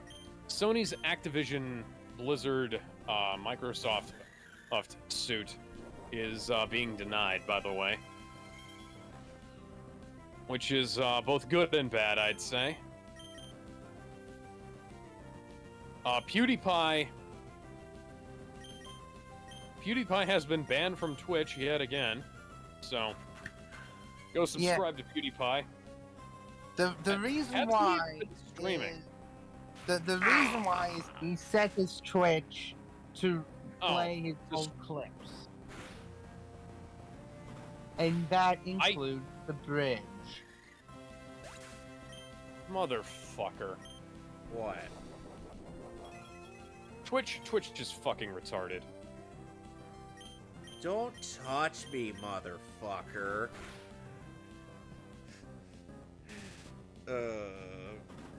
Actually, remind me, when are we slated to redo that movie, supposedly? Redo? Oh, The Room. We were supposed to do that last month, but I couldn't get a date together, or I was busy. Bad Meds needs one more level, and then it evolves into a Swallow.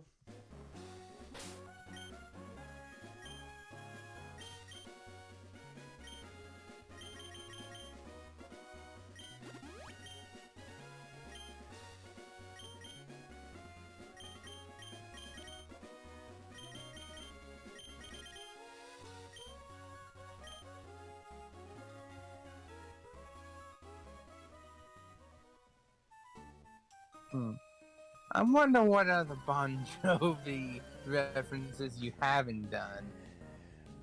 Well, we'll find out. Oh god. Alex, I found actual shrooms. Okay.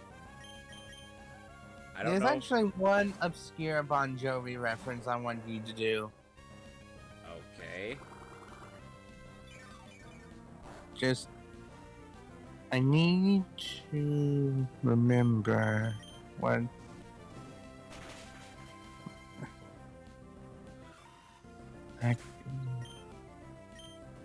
Okay.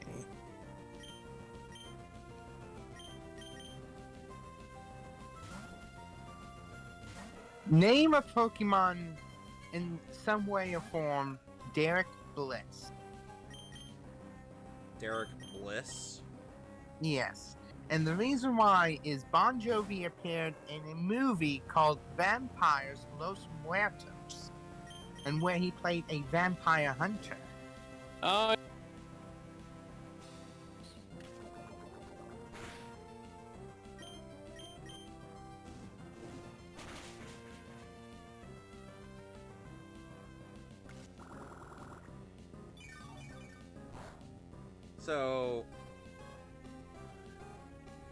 So Joseph, which starter in Pokemon Emerald do you feel has the best second stage of its life cycle?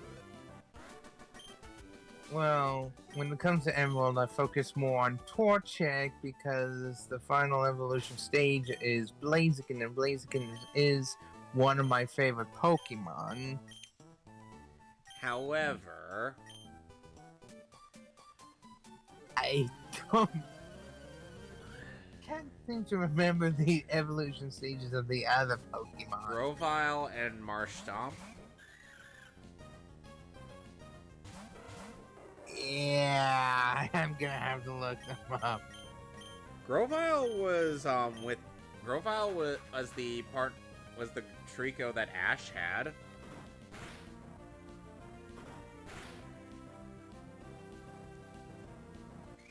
Well, the evolution of the Trico that Ash had. God damn it.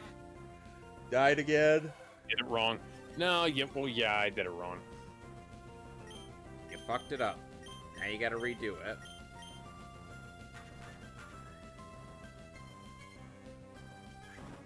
Ow. Boosh. Boosh.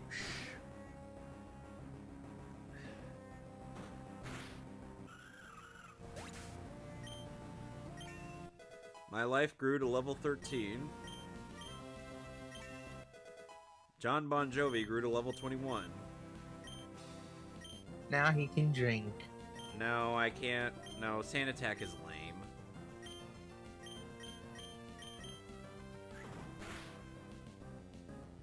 You call that a critical hit?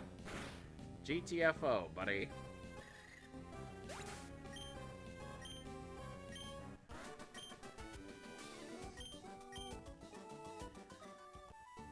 Although I find Mudkip better at his base form.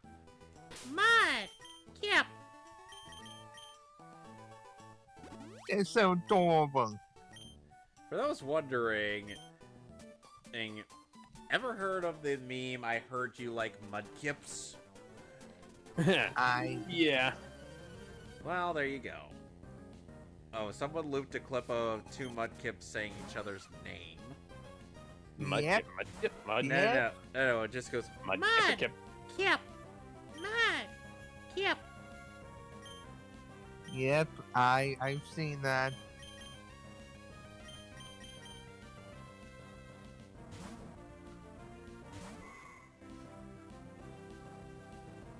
Oh god, it's a singer. Okay, Alex, what is the first thing you think of when you hear the song Dream On by Aerosmith?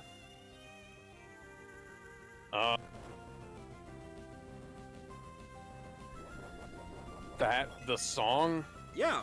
Got it? Yeah, the song Dream On by Yeah, Aerosmith. I hear the song and I think of the song. So you don't think of anything pertaining that features the song? Not really. The thing I think of whenever I hear Dream On is a YouTube short or on Maximilian Dude's channel where every time Mario falls off in Bowser in the Ark World, you hear the song Dream On by Aerosmith. You've been left on your own, like a Bowser in the dark. Sing, sing for the year, sing for the laughter, sing for the tears. I guess I could say, I actually do think of one thing, and it's the cover of that song by Yngwie Malmsteen and Ronnie James Dio. Neat. That's the only other thing I think of.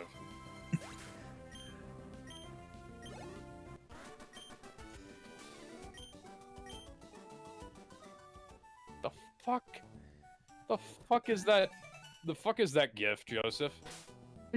They actually had Skittles commercials with Steven Tyler.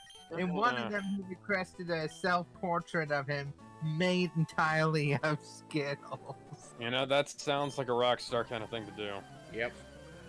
I can link it if you guys want.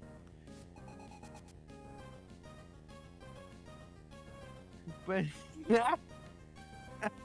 that happens in the commercial.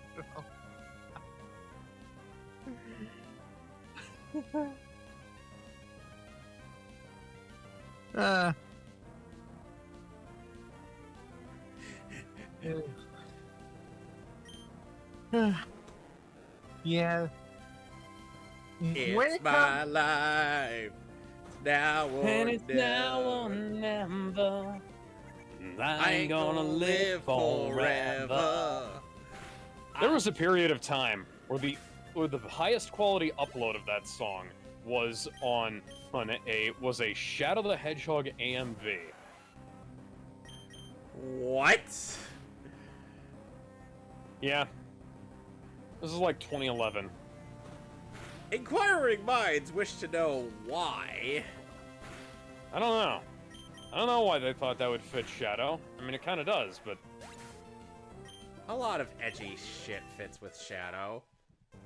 It was just a really high-quality upload of the song.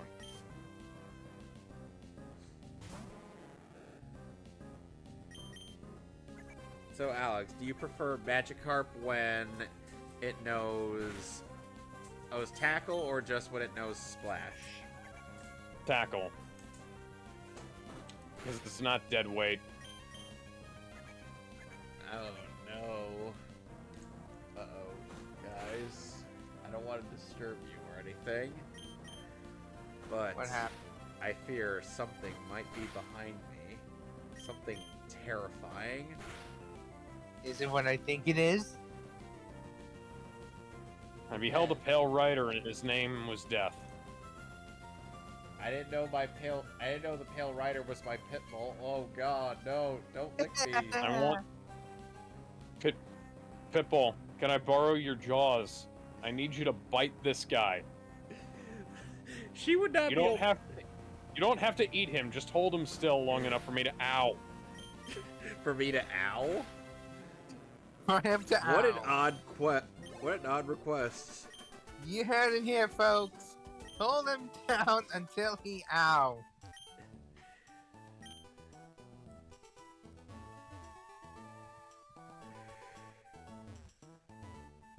Okay. I will be right back. So what, are we gonna have intermission? Sure. Land.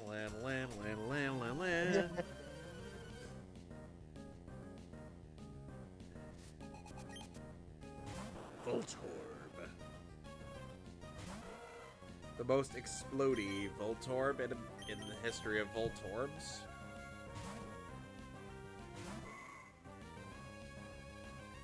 Sonic Boom. Oh God, I'm not a fan of your music. Probably plays Weezer. Ah! Or maybe it's a fan of Slayer. Nah.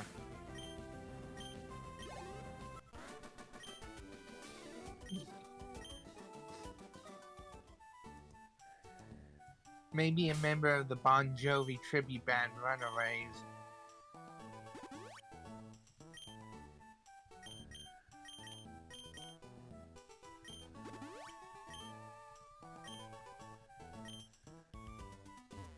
It was one of the weirdest thing about the Gen 3 remake. Is that because of how the Pokédex worked, or because of how the game worked, you could catch special Pokemon with like specific moves, and it made it worrying about the unpredictability of Nuzlocke runs seem utterly trivial. Ill concern.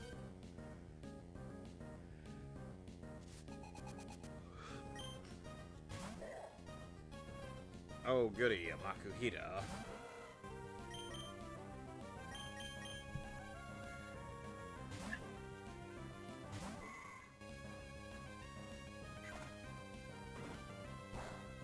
Oh no, that hurts so much.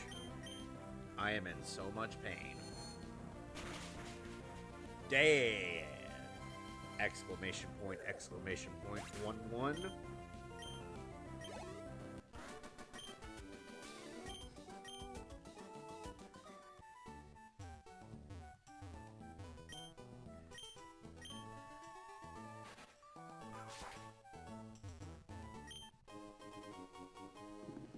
Oh yeah, in other news,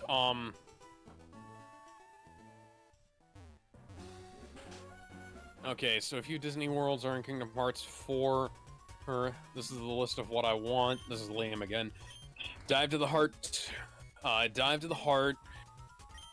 Quadratum, Olympus, Endor, Toy Box, Monstropolis, the Muppet Studio, hell yeah, Planet Monstressor, Atlantica, Seabrook. I don't know, man. It sounds a little far-fetched to me. And I would know a thing or two about Farfetch. It's not even a good Pokemon. It's very mid, if you ask me. Okay, I'm gonna reload and check my equipment and maybe grind up a little bit. Something I really hate about RPGs is when you have enough strength ground up in order to take on the first stage of a boss. And you can take on that first stage of the boss, you know... Well, you gotta prepare for the other two stages. And then there's another stage of the boss. So maybe you can eke past the second boss. But then, you have to go back and do it all over again. The chance that you can beat the boss on your first try, unless you're a psychotic grinder, you know, grinding harder than Milo Yiannopoulos at Chippendales. You know, I wouldn't know anything about that. Good.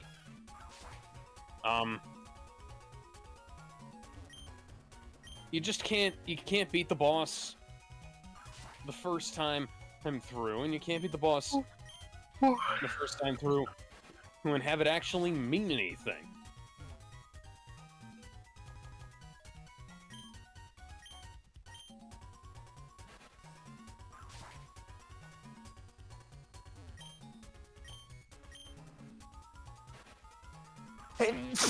So there's supposed to be like a, so for this trick house, there's supposed to be an event, and for, or like each passing day, and whenever you come here, but the issue is, since this is an emulator and it has the internal battery thing, I can't access that. Oh, you can. How? Should be either in Sheets, or you can change the clock on the computer. Oh, right. I changed the clock on my computer, and then changed it back, and it was still there, so...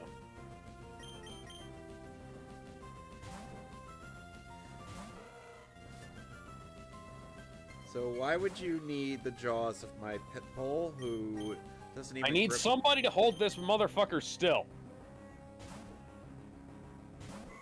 Where the fuck did you come from? Ow. He came from your mother? Ow. Or he says... No, he came from his mother.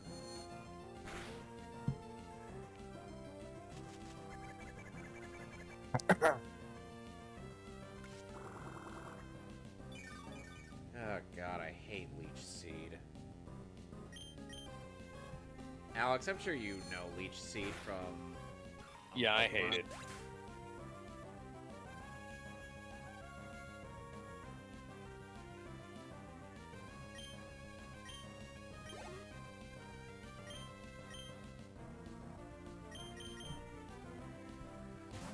I wish my life would learn a new electric-type move other than Thunder Wave. Because that's the only downside to getting a Electrike. It doesn't know anything.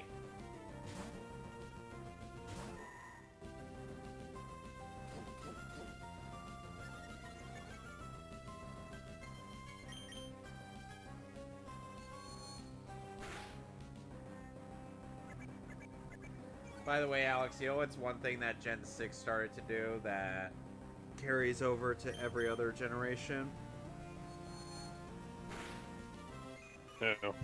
So you know how it used to be it only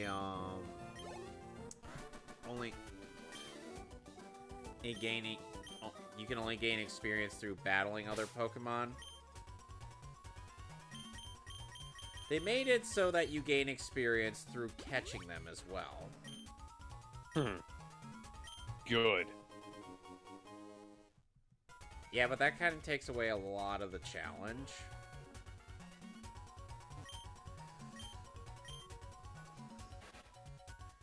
I don't expect to be rewarded unless I kill something. Same. Found some mail in here. And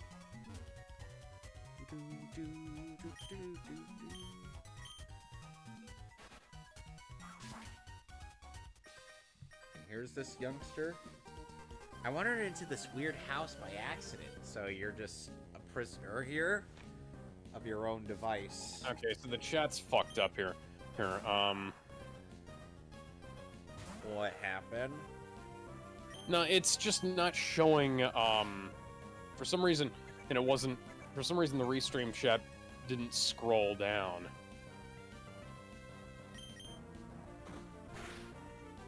Yeah, earlier Liam said, oh, Twitch is shocking. Some people think the world revolves around it, and it doesn't. And, like, they want to keep their precious little mods, and I call them silly, and that's rude, apparently. Hey, the mods on Twitch. It's just because you're a mod doesn't mean you're not a bad person, but whatever. Yeah.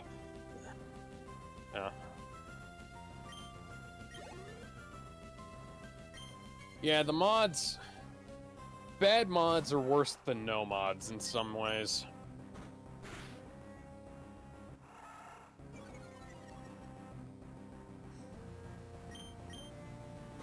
Oh, Ben, you are simping hard. Who's Ben simping for?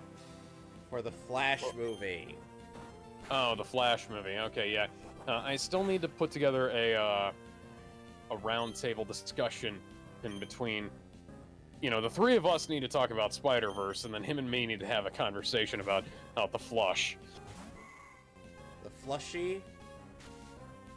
Flush. So, who wants to mention really weird cartoons that they've seen in their lives? Totally Spies will always take the cake. We've all seen that. Yeah. Anyway, any other weird cartoons?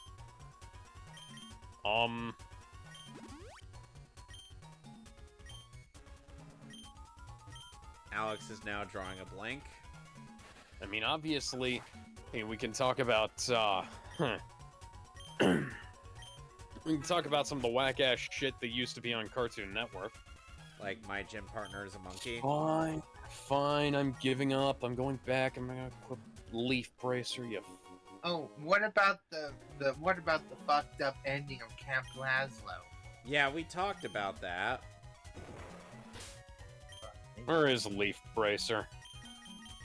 How do I find a Leaf Bracer? Leaf Bracer is supposed to be an ability you gain. Yep, Leaf Bracer. Leaf Bracer is on. Okay, so you can't be attacked while curing yourself. Yeah, that's obviously not true. Actually, you have invincibility frames when you're healing yourself. It's just after you heal. Oh, that's when it comes. That's when it stops. What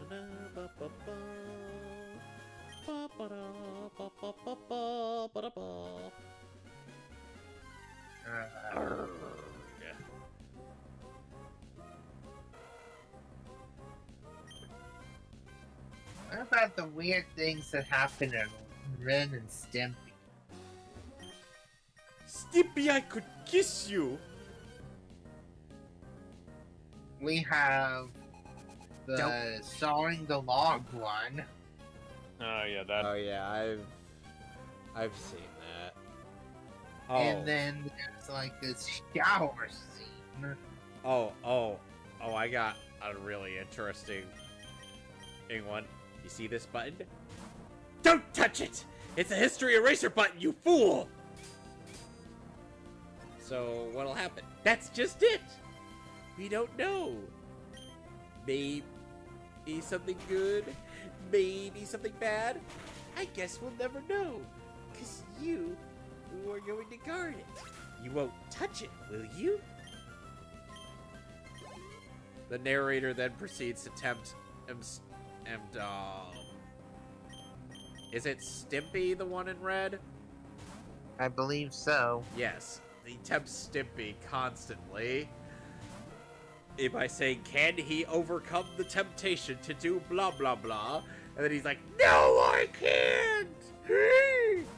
And he presses the history eraser button.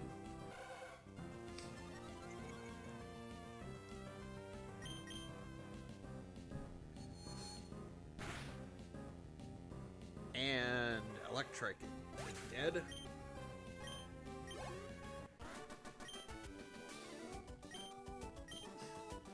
Well, Alex, there you have it, folks. That man is dead. Very, very, very dead. You know what? DreamWorks should own Nickelodeon. And, DreamWorks... Okay, so Universal and NBC... Universal NBC...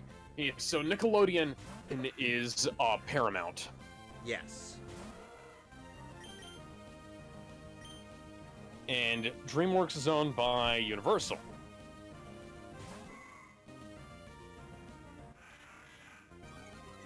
So that is a whole lot of not happening unless Universal goes down a very, very stupid path. Which I wouldn't put past them, but who knows.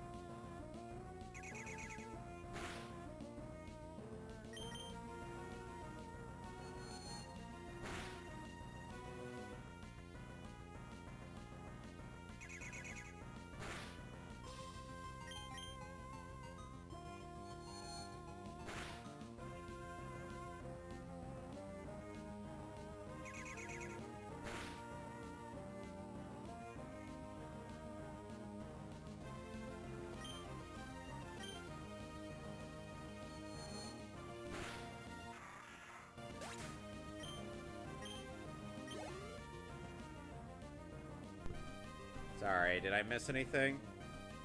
No. Oh, great. She's now going to send in the Marsh Stomp.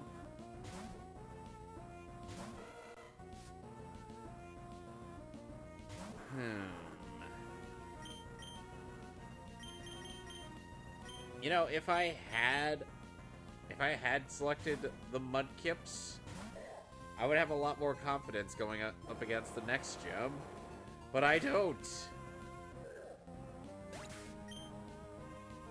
Gonna get rid of my, gonna have my expendable Pokemon get taken out. Oh, just so I can give. Wait a sec, I got soda pops.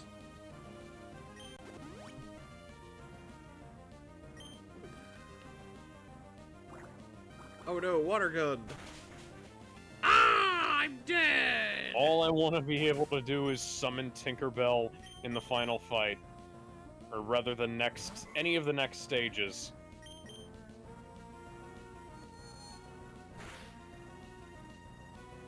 Ah! Oh, Jesus, tap dancing Christ, that is a lot. Okay, bad meds, get in there. Nope.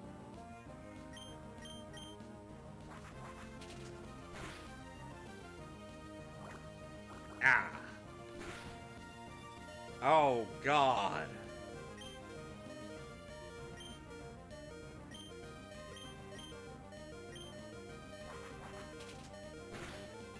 But DreamWorks works with Paramount to make movies, so they should. They probably won't.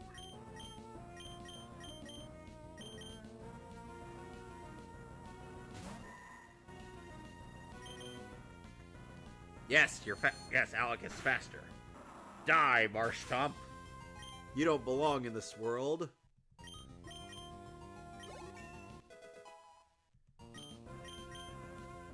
Ooh, this is very useful. Calm mind. Forgot Growl. Now Calm mind.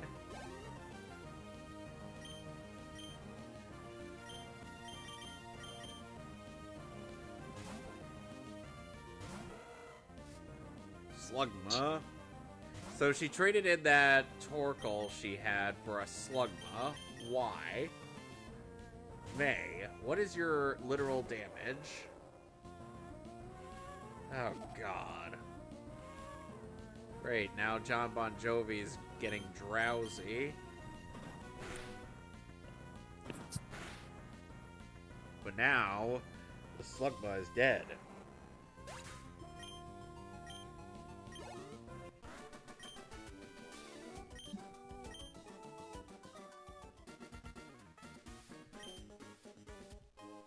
Oh, I got an item finder.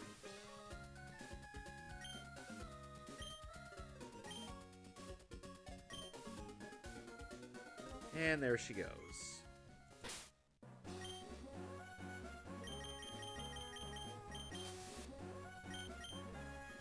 Well, now I gotta go heal up my party, because we got our asses kicked.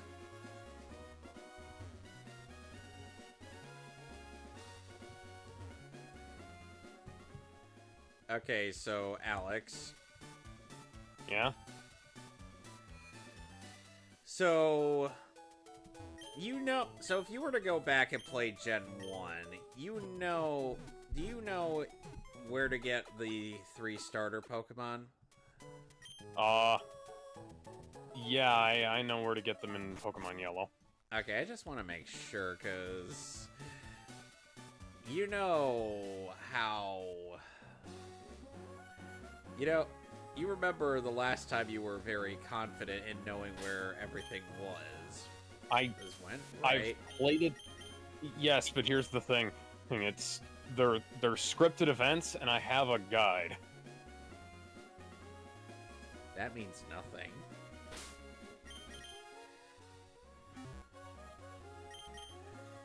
Just because you have these things doesn't mean Dookie. Doesn't mean that I know how to use them. Yes, I agree.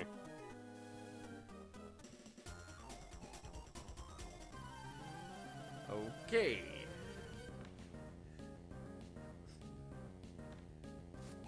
So now I'm up against a guitarist. And some dude with a lombre.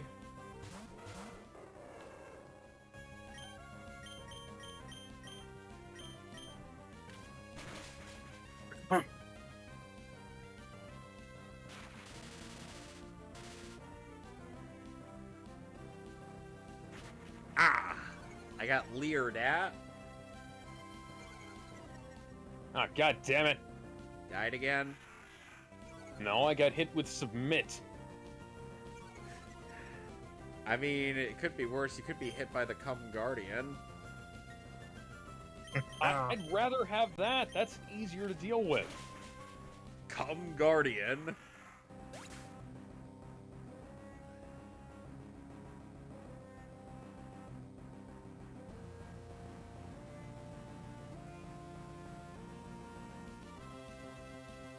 All I want is take this. Just take this. Take this.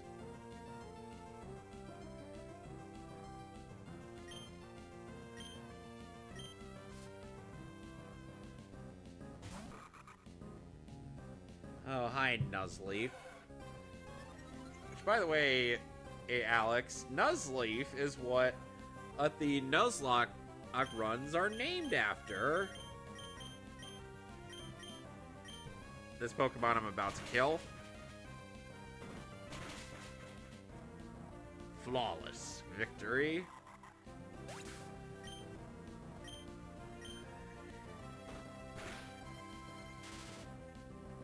Ah, come on.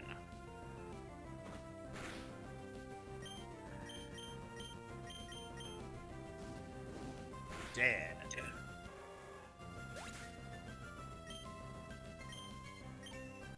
And now John Bon Jovi grew to level 22. Voltorb. Voltorb.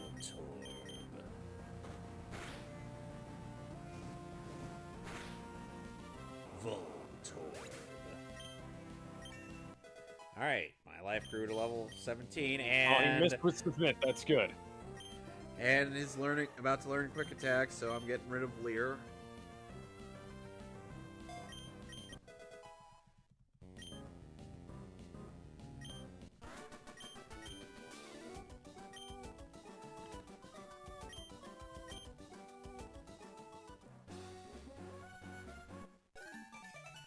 Okay, so the collector got my phone number.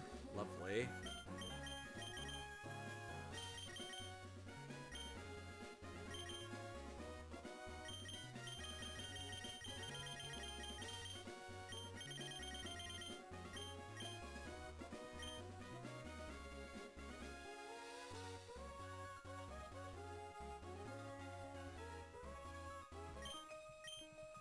Rolling around like a Dark Souls player.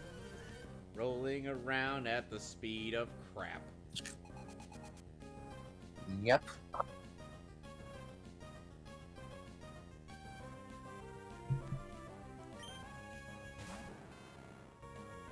Ah, Magnemite.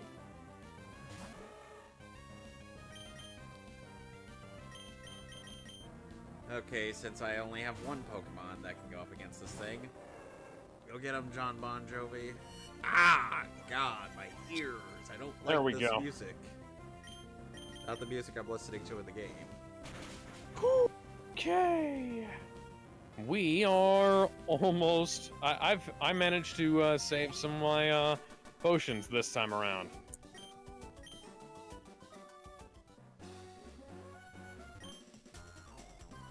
I have foreseen your intentions, therefore I cannot possibly lose.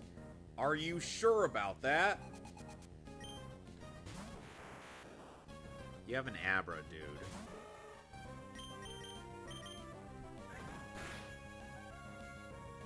dude.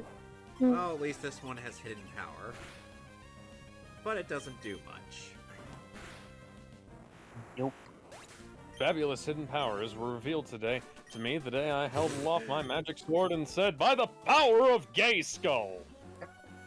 I thought it was him singing Four Non-Blondes, What's Up? Hey, yeah. Oh, that's it. That works too. Oh, I'm finally off of that damn route.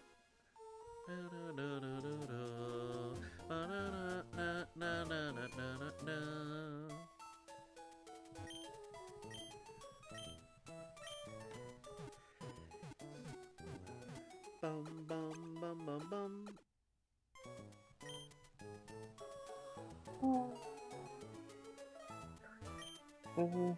God damn it.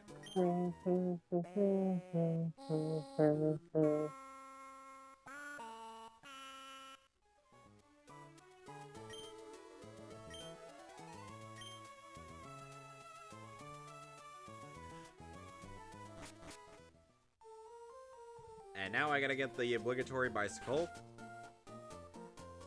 Hello, good sir. His name is Rydell.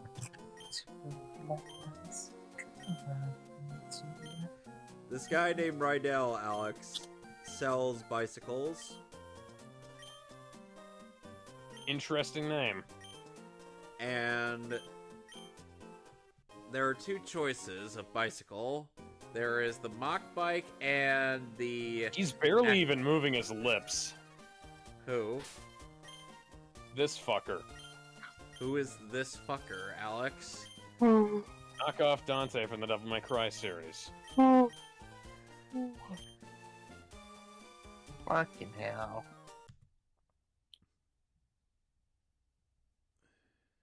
Bicycle, bicycle.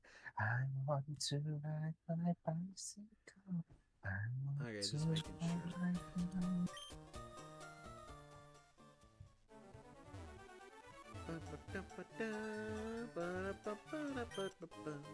Got X speed.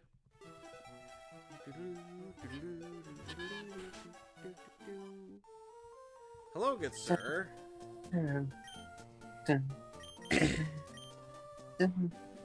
I got Rock Smash out of this guy, which we're gonna need for later.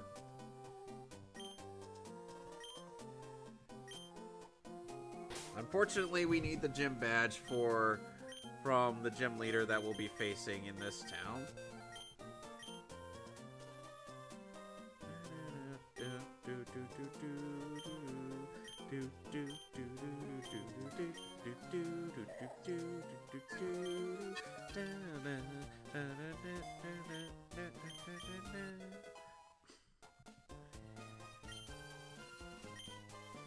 So for now, let's go fight some traitors. First,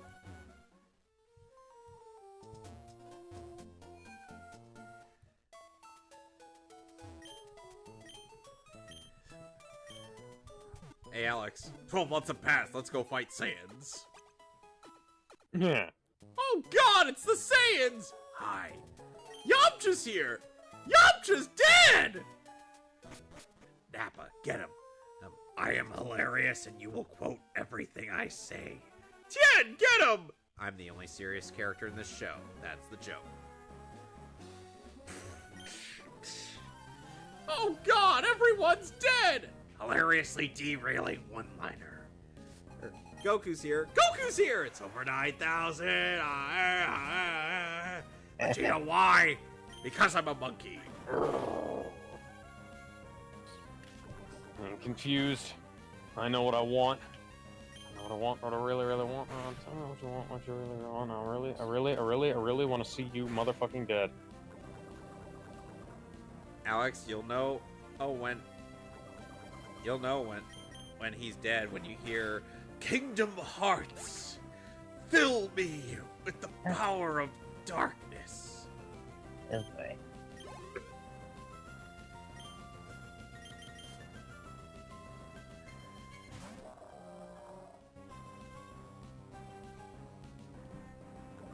my life is hurt by poison. I don't know how to feel about that, guys.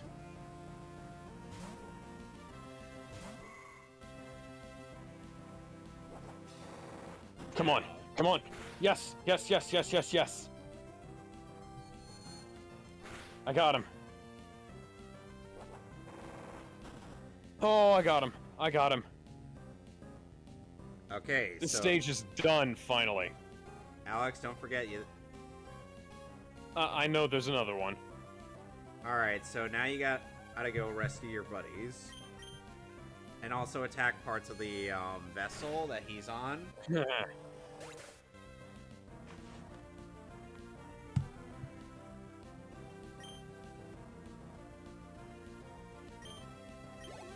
And I gotta beat up things that'll give me green orbs. Oh, and mega potions. Huh. Interesting.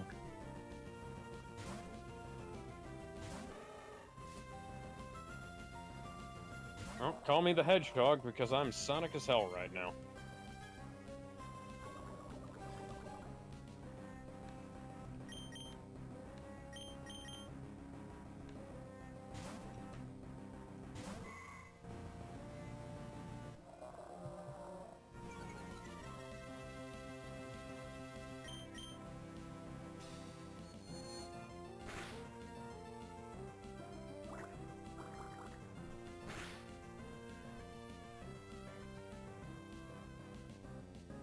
Oh wait, you didn't get anybody. My bad. How did I not get anybody out of that? What the fuck? Okay, what do I do now? Go up there. Go up. Okay, I'm up here. I kill these. There's a swirly thingy. Yeah, attack those. Okay, good, because I'm almost dead.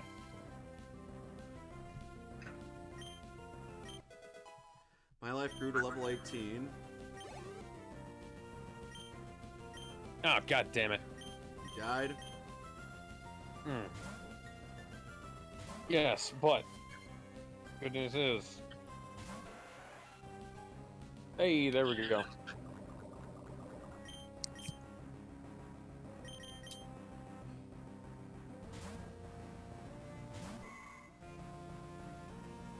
Good news is you made. Power Rangers Lightning Collection has not been doing all that well, and I think that is entirely on Hasbro. Yeah, they're going to As a shareholder in Hasbro, I am not particularly happy about the way they've been treating the toy line. Because the Lightning Collection could have been great. Unfortunately, what it wound up being was absolute dog shit at times and barely passable at others. By the way, Alex, Yeah? you want to know where Tony Oliver placed his signature on my Power Rangers thing? Oh, where did he put it? On Saba, Okay. because he does That voice makes Saba. sense.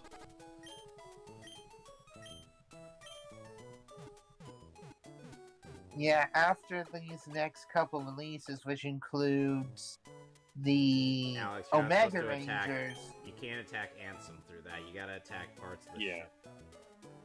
but then after the next couple releases, which includes the Omega Rangers 4-pack, the Mighty Morphin Yellow helmet, and the Master Morpher, they're gonna go into hiding. What is Mighty Morphin? I thought it was Mighty Morbin. You're telling me they don't turn into vampires? No, unfortunately. They've never done a supernatural-themed series like that, even though they probably ought to. That would actually spice things up and make me more interested in Power Rangers. There we go. But yeah,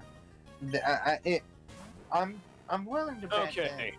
Let me read the statement here. I mean, care is great, but it has to sell. Sales are the only metric that really matters to the line, and care is subjective. We got a lot of different teams from different eras and a nice collection of villains.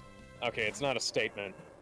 And this person is gonna say, hey, the fan base is too fickle to support any real kind of expansive toy line. No, go fuck yourself, man. And this is not on the fans. They were putting out shit people wanted. Some of the shit was stuff that people didn't want. And the rest of it was brought down by quality control. They fucked up so bad. One of the major fuck-ups was the... Like, they have so many, they have so many reprints of figures. You know? Well, they have figures nobody asked for, figures nobody wanted to buy. And then they've got stuff like the fucking paint errors on SPD. Yeah, and shit like that, you know? Yeah. In my opinion, one of the biggest fuck-ups what do I need to lock on to now? Is the change of packaging. The packaging issue. Packaging is a big issue. Packaging is definitely a big issue because them going to the plastic-free... There's a portal right there, Alex. Go for it. Forward? Yeah, right there in front of Ansem. Oh, okay. Go inside of it. Oh, okay, that thing. Yeah, I think by then you'll get one of your buddies. Oh, there's Goofy. So are you sure he's not having sexual relations with Minnie, thus resulting in a divorce? Or Minnie is not here, so... So you're trying to file a divorce because Minnie was being extremely silly? No, I said she was fucking goofy!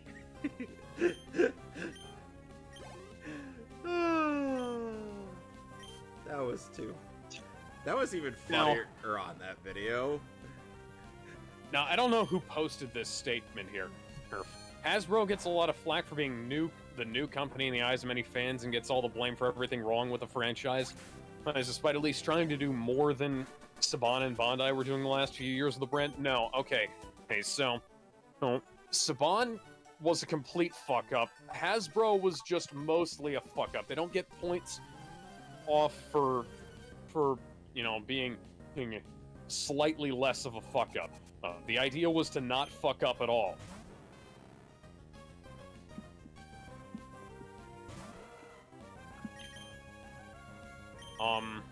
Yeah. People calling things like the Ninjetti Rangers as non-essential figures that could have gone to other teams despite these suits being just as valid. Motherfucker. Or, this is not... The Ninjetti suits are niche figures at best. They have... They're pulling out shit from the comics that people have barely heard of. They're pulling out shit from MMPR Season 3 that people kind of forget about. They weren't bringing their A game, and they should have been bringing on stuff like we're gonna have Alex, before you continue, so you know how you pause right at the you gotta beat up the head, right of the ship, the bow rather.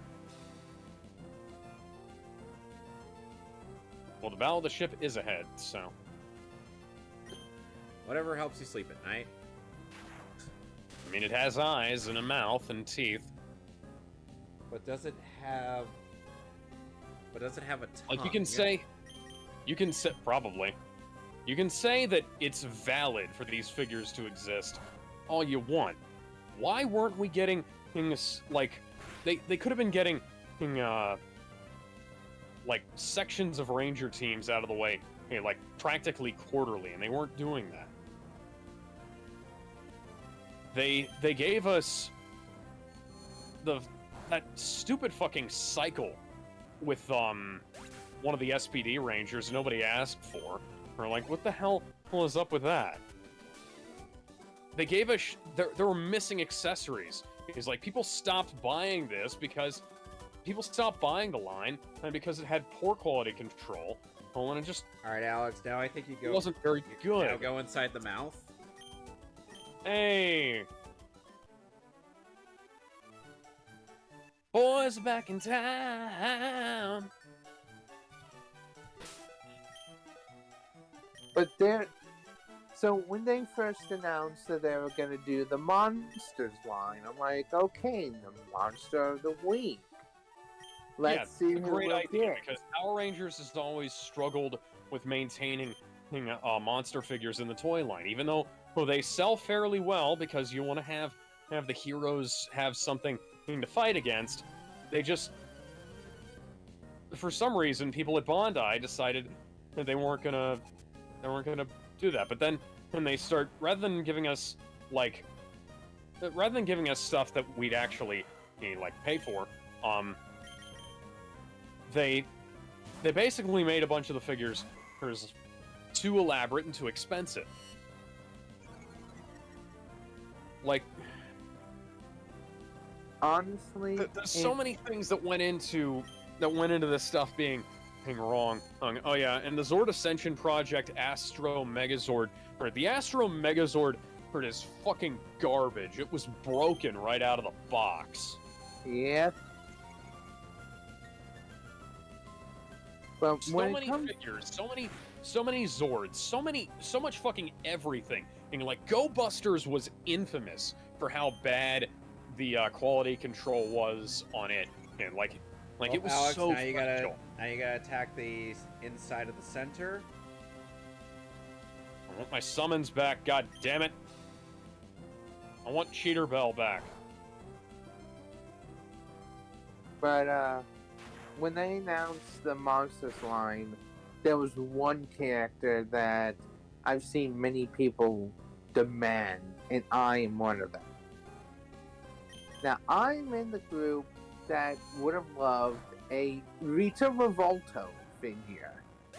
Yeah. Well, they didn't do a whole lot of stuff that people really, really wanted. Like, Rita Repulsa was hard to find. Did they do a... I can't remember if they did a Lord Zed. Hang on. They did two. They did two two Lord Zeds? Okay. We have the single Okay, pack. Alex, now you gotta go beat up Ansem. Okay, yeah, so they did And do this two is the Lord last Zeds. phase Okay. of the boss fight.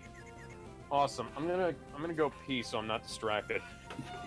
Another thing that was an issue was like they didn't give us enough iconic stuff. They didn't finish teams well enough. Like there are several teams that are just missing. They could have gone through, and if I would have gone with the movie Rangers before I went for the Ninjetti Rangers. Agreed. I think the closest we'll ever get to the movie Rangers, at least in my opinion, is the fucking Tyrannosaurus Century. Well, Joseph, Alex has finally gotten to the last phase of the boss of Kingdom Hearts 1. I'm sure he's definitely gonna be jumping for joy when he finally gets the ending. Oh yeah. But he still has to mute the but he still has to mute the music when we get to the FMV scene at the end, or just lower it to the point where hardly anybody could hear it. So you know what would have made perfect sense What? for this fucking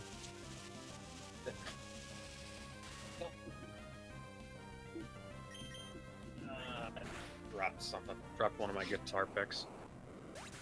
Anyways,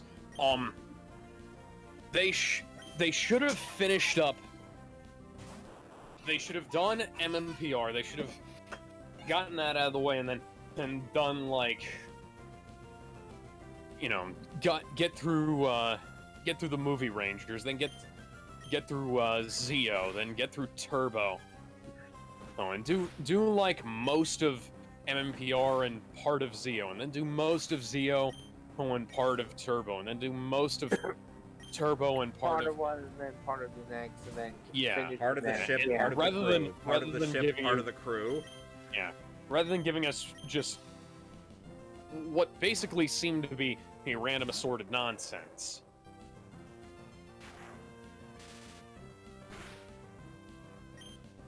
Now, there was. I had brief, and this was very brief. I had direct. So Alex, all you gotta Communication. do is beat up Ansem. That's it. Just go for it, man. All right. Oh wow, he is going down quick. But I had What the very fuck? brief direct communications, and I asked them for a team that many people have been wanting. Not me, but many. Well, don't people. forget, Alex, you're having help from your allies. Yep. You know what they could have done, hun? They should have done a Transformers crossover. Yeah. They didn't do that. They did a Ninja Turtles crossover, and granted, the Ninja Turtles crossover is a great idea, but like that wasn't promoted at all. They Nope. should have had a cartoon. Agreed. They should have had a fucking animated movie at the very least. Or maybe appeared in Legacy Wars, like they did with Street Fighter. Anything. Do fucking anything to promote it. But they didn't. As it was, I've got, like, I can see these, you know, the April O'Neil and Raphael and Michelangelo, the Mighty Morphin Power Rangers stuff with the Ninja Turtles, those suits, and Level Up. Okay, that's cool. Alex, I can think you see beat all the these game. toys out here that I have no incentive to buy. But I wanted I had RPM, asked- and I'm not Alex, gonna be you one of beat the those game. guys. Alex, Cool. you're done. Yeah, I heard you the first time I put the controller down. Alex, don't forget the audio. Oh, because you don't want to get copyright claimed by Utada Hikaru. Yeah. But don't worry, it doesn't start until after Kairi says, I know you will. When she does, that's when, and you lower the audio. Oh, I'm sure you had a hell of a time playing through this game. Jesus Christ, this has been a long time coming. So I'm sure you're gonna find some catharsis in the ending. Yeah. But I had asked on any possibilities of Kingdom Mystic Hearts. Force. Fill me with the power of dankness. Mystic Force has some of the best designs of Power Rangers of all time. I mean, they got screwed. They got fucking screwed. And they said that most likely Supreme no. dankness. The reason why they said that any ideas for Mystic Force is most likely no, literally Kingdom only Hearts came is down light. to the cake. Oh. Well, Alex, that ends Ansem, the Seeker of Dankness. Awesome. Well, you already know what happens to Riku, rather what happens to Raikou, in between games.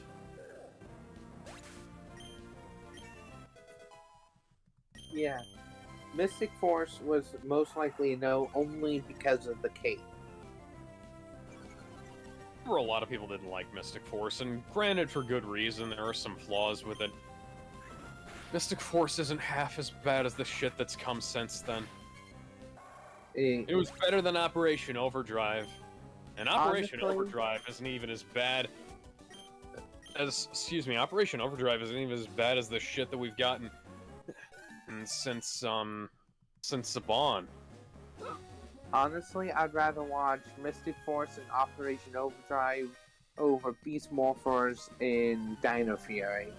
Beast Morphers is unfortunate, because that's the show that everybody fucking wanted, and then they screwed it up. They started leaning into fan service at some point, and it wasn't fan service. It was the equivalent of key jangling, you know? Yeah. Oh, hi, Mickey. Yep.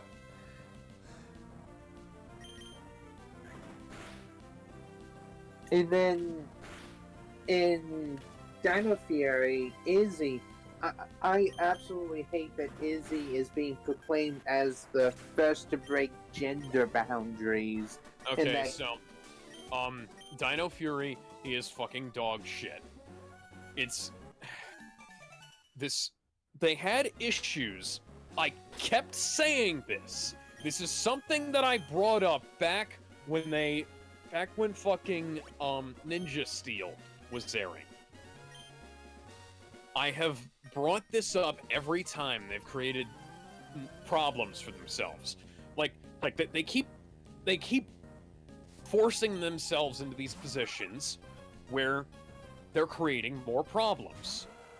Beast Morphers, the stupid fucking key gimmick on the Morpher, right? Do you know how many continuity problems that caused? How much footage they had to reshoot, and the stuff they couldn't reshoot, they had to deal with the fucking continuity errors of the Morpher being half the fucking size and not having the keyhole in it? Yeah? Okay. Shouldn't have done that. Shouldn't have changed what the primary Morpher was, okay? For Ninja Steel. And you shouldn't have swapped the Ranger's gender around, because guess fucking what? It caused continuity problems. Yep. Because then they added the skirt, and they went to all of the effort of adding the skirt to take it off. Motherfucker. And that alone made Izzy the first to break gender boundaries. Nobody gives a shit. Go fuck yourselves. I was like, stop with your fucking virtue signaling bullshit. Like, up there. Here we go, Alex. Oh, you made your slightly boyish girl into a fucking lesbian. That's almost more offensive than anything else they could have done. And that's buying right into the gender stereotypes. And then many people, including the production team in Power Rangers social media, says that Dino Fury is the first to have LGBT plus characters. Alright, Alex, remember. Alright, Alex. Yeah, I gotta turn it down. Yep, turn it down. And, them saying that, some of the cast members of Dino Fury being the first of the LGBT plus community, I'm like, man, the level of fucks I don't give about it. Like, okay, yeah. First off, we're discounting our original Blue Ranger here. Second, and okay, Saban was the king of dropping the ball, and Hasbro became him the grand fucking emperor of dropping the ball, because it was like do you know how many people they didn't get for the fucking anniversary special, and now they can't get some of them. Like, I understand, you know what there's so much wrong with Power Rangers right now, and part of it is down to the fact that they didn't clean house once Hasbro took over. They should have fired everybody who'd been working on it up to that point and just hired a bunch of people. Well, just hire people from the Tokusatsu community. I'm not saying hire me to write the show. I wouldn't have turned the job down, but hire people from the Tokusatsu community to write this show. Hire people who like Power Rangers, who aren't just using it as a fucking resume filler. Hire somebody who isn't gonna write shit that makes no sense. Hire somebody who could watch the fucking show.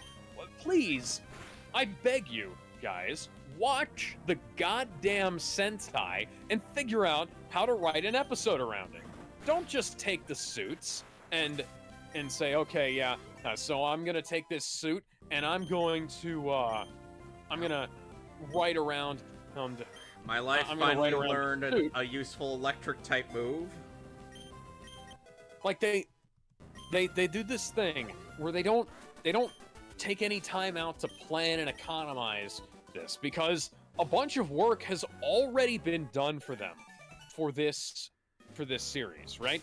Every time they put down every time you take up adapting a series like Super Sentai to America, like trying to make it into Power Rangers, a bunch of the work has already been done. Figure out how to work around it. The biggest problem with Jonathan Zakor's run was that he tried to do as little work as possible while not actually figuring out how to write the English scenes around it. Shoot original footage when you need to, figure out how to write into the stock footage when you can, and for the love of God, don't just mash shit together to the point where nobody knows what's going on. But they kept doing that, and they still do it. And now that they have original suits, I'm all for having original suits, but you gotta get the fucking design right. And the designs look like shit. I don't care how it looks when it's on screen. I'm not buying a figure of this shit. I wanted Q Ranger. I've wanted Q Ranger for years now. If you were gonna skip anything, I wanted to see Tokyuger, I wanted to see Zyuohger, I wanted to see Q Ranger. They skipped all the way to the shitty fucking dinosaur series because they thought it was going to actually sell toys. Bunch of them showed up at my local closeout store before they actually showed up at the goddamn Walmart. So yeah, take that for whatever the hell you want. Likewise, we've also seen more Flash toys at the closeout store than we have at the regular stores. So good job, Warner Brothers. Good job. So anyway, Alex, you beat the game. What was you... I feel a sense of pride and accomplishment, dwarfed only by the fact that I never paid for microtransactions on Star Wars Battlefront 2. Okay, so... how would you rate Kingdom Hearts 1? Okay, well, it's an alright game. It's one of those games where I am heavily frustrated by the things that go on in the game. Because, the plot doesn't make a whole lot of sense, but I knew that going into this. Yes. One of the issues that I have with it is that while it's that thing where, it feels a lot less like I've earned my battle because I was like, rather than just scraping along by the skin of my teeth, I had to throw myself at it and throw myself at it and throw myself at it until I managed to get a win. Yeah, until I managed to get a win, and it got tiresome, and it might be because I was under leveled, but I shouldn't have to grind up as many levels as I did to make it worthwhile. It just tells me that there's I didn't skip a whole lot. I'm not, I tried to make sure that there was the Hades Cup that you still haven't finished. Yeah, but let's be real here. At that point, I was just kind of out of it.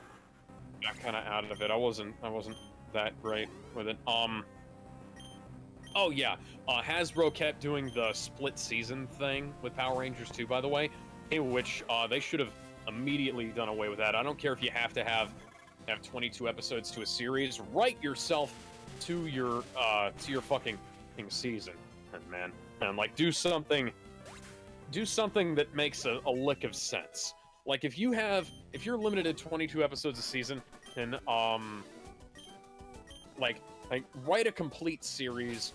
Is that episode 1 is episode 1 is where it starts and episode 22 is where it ends.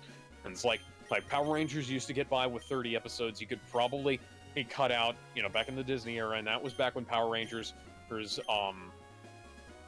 at its absolute best. So cut it down to 22 episodes and don't drag this shit out for very long. But they've been doing that. They kept doing that. Foley by Wayner Brothers Hollywood. What?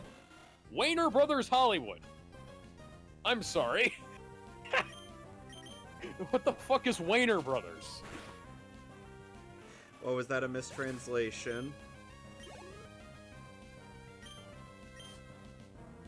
Anyway, Alex, so... Yeah. It wasn't a mistranslation, it's a fucking misspelling. So, would you ever consider playing Kingdom Hearts 2? At some point I'm gonna go back and do Kingdom Hearts 2, but at this point, let's see, what's next week? Next week for me is Pokemon XD Gale of Darkness. And, yeah, so I'll play Sonic, and then I'll, what I'm probably going to do is, I'm gonna start playing Halo.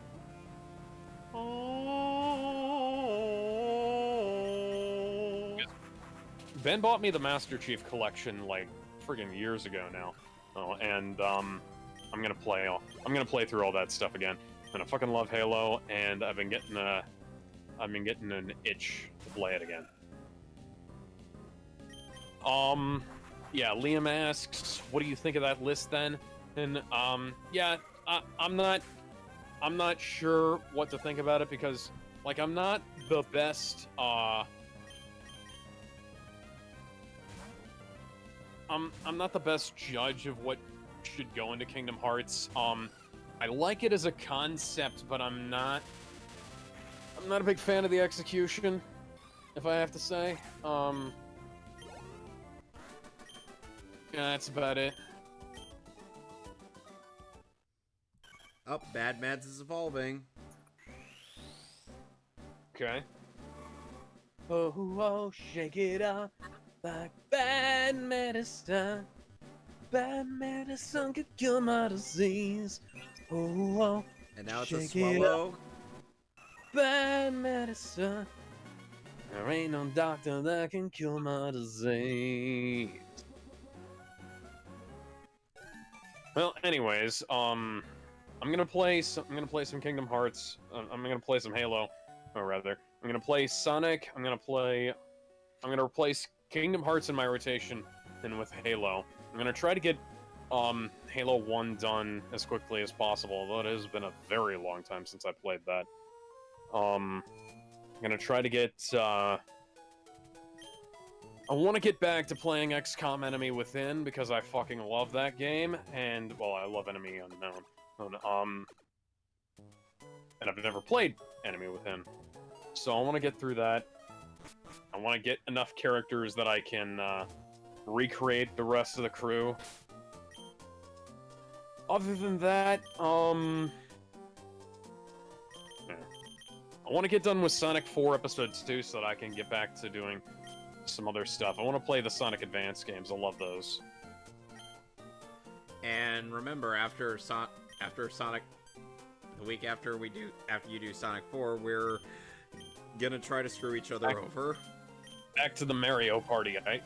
You know what? We need to make Mario Party twice a month. Because I like that more than any of the other stuff we do. Is that so? Yes. Oh my god! Pluto's got Sora's Smash Letter! Okay, so in case you're wondering, the plot of Kingdom Hearts Chain of Memories takes place after Ace, which is what ultimately causes Sora to be frozen. Was frozen today!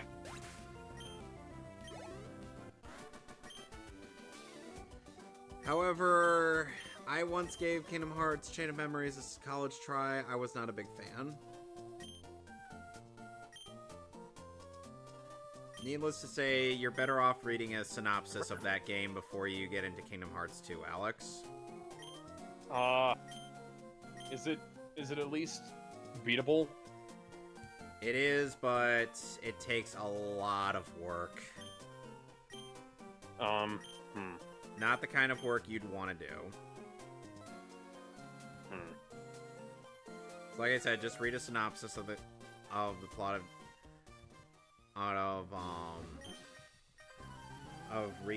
Chain of Memories, and then Novice player.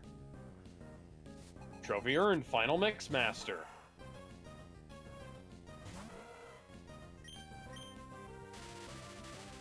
something else I want to do is I want to go back and play through Uncharted 1 and 2 on stream. Because I did Uncharted 3 and 4. And those are like the worst examples of Uncharted. And then I want to go back, after I do those two, I might go back and do Legacy of Thieves or whatever the hell the not Uncharted 5 was called. I'm trying to think of what I want to do after Emerald, because I want to wait until I get a PC that can actually run on DS games without it lagging like hell. On my end. Yeah. And so, I want to wait till I get at a better one before I do Platinum, Black and Black 2.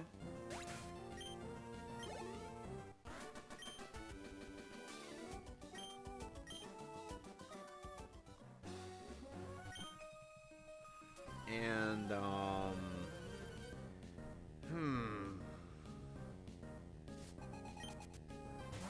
Hello, Roselia.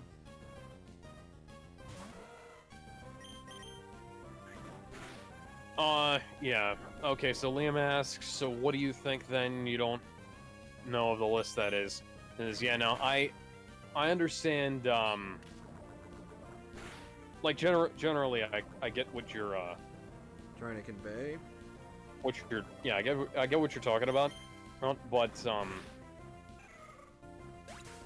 me personally, if I had to pick a world that I wanted to see in Kingdom Hearts, I really want to see them do some messing with the plot line of various Disney-owned properties.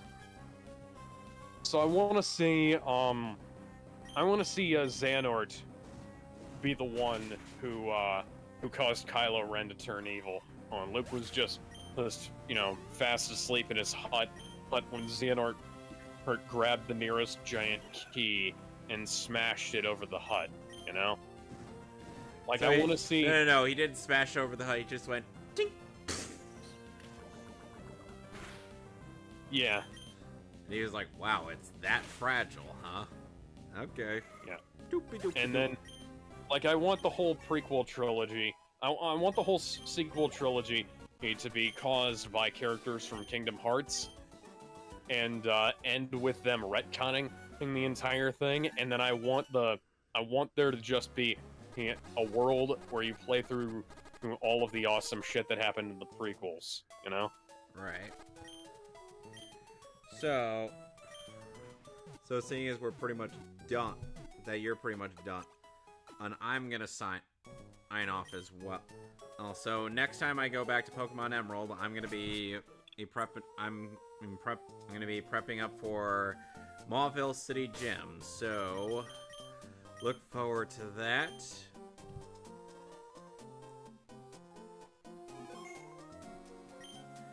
And I'll see you guys later, so toodles.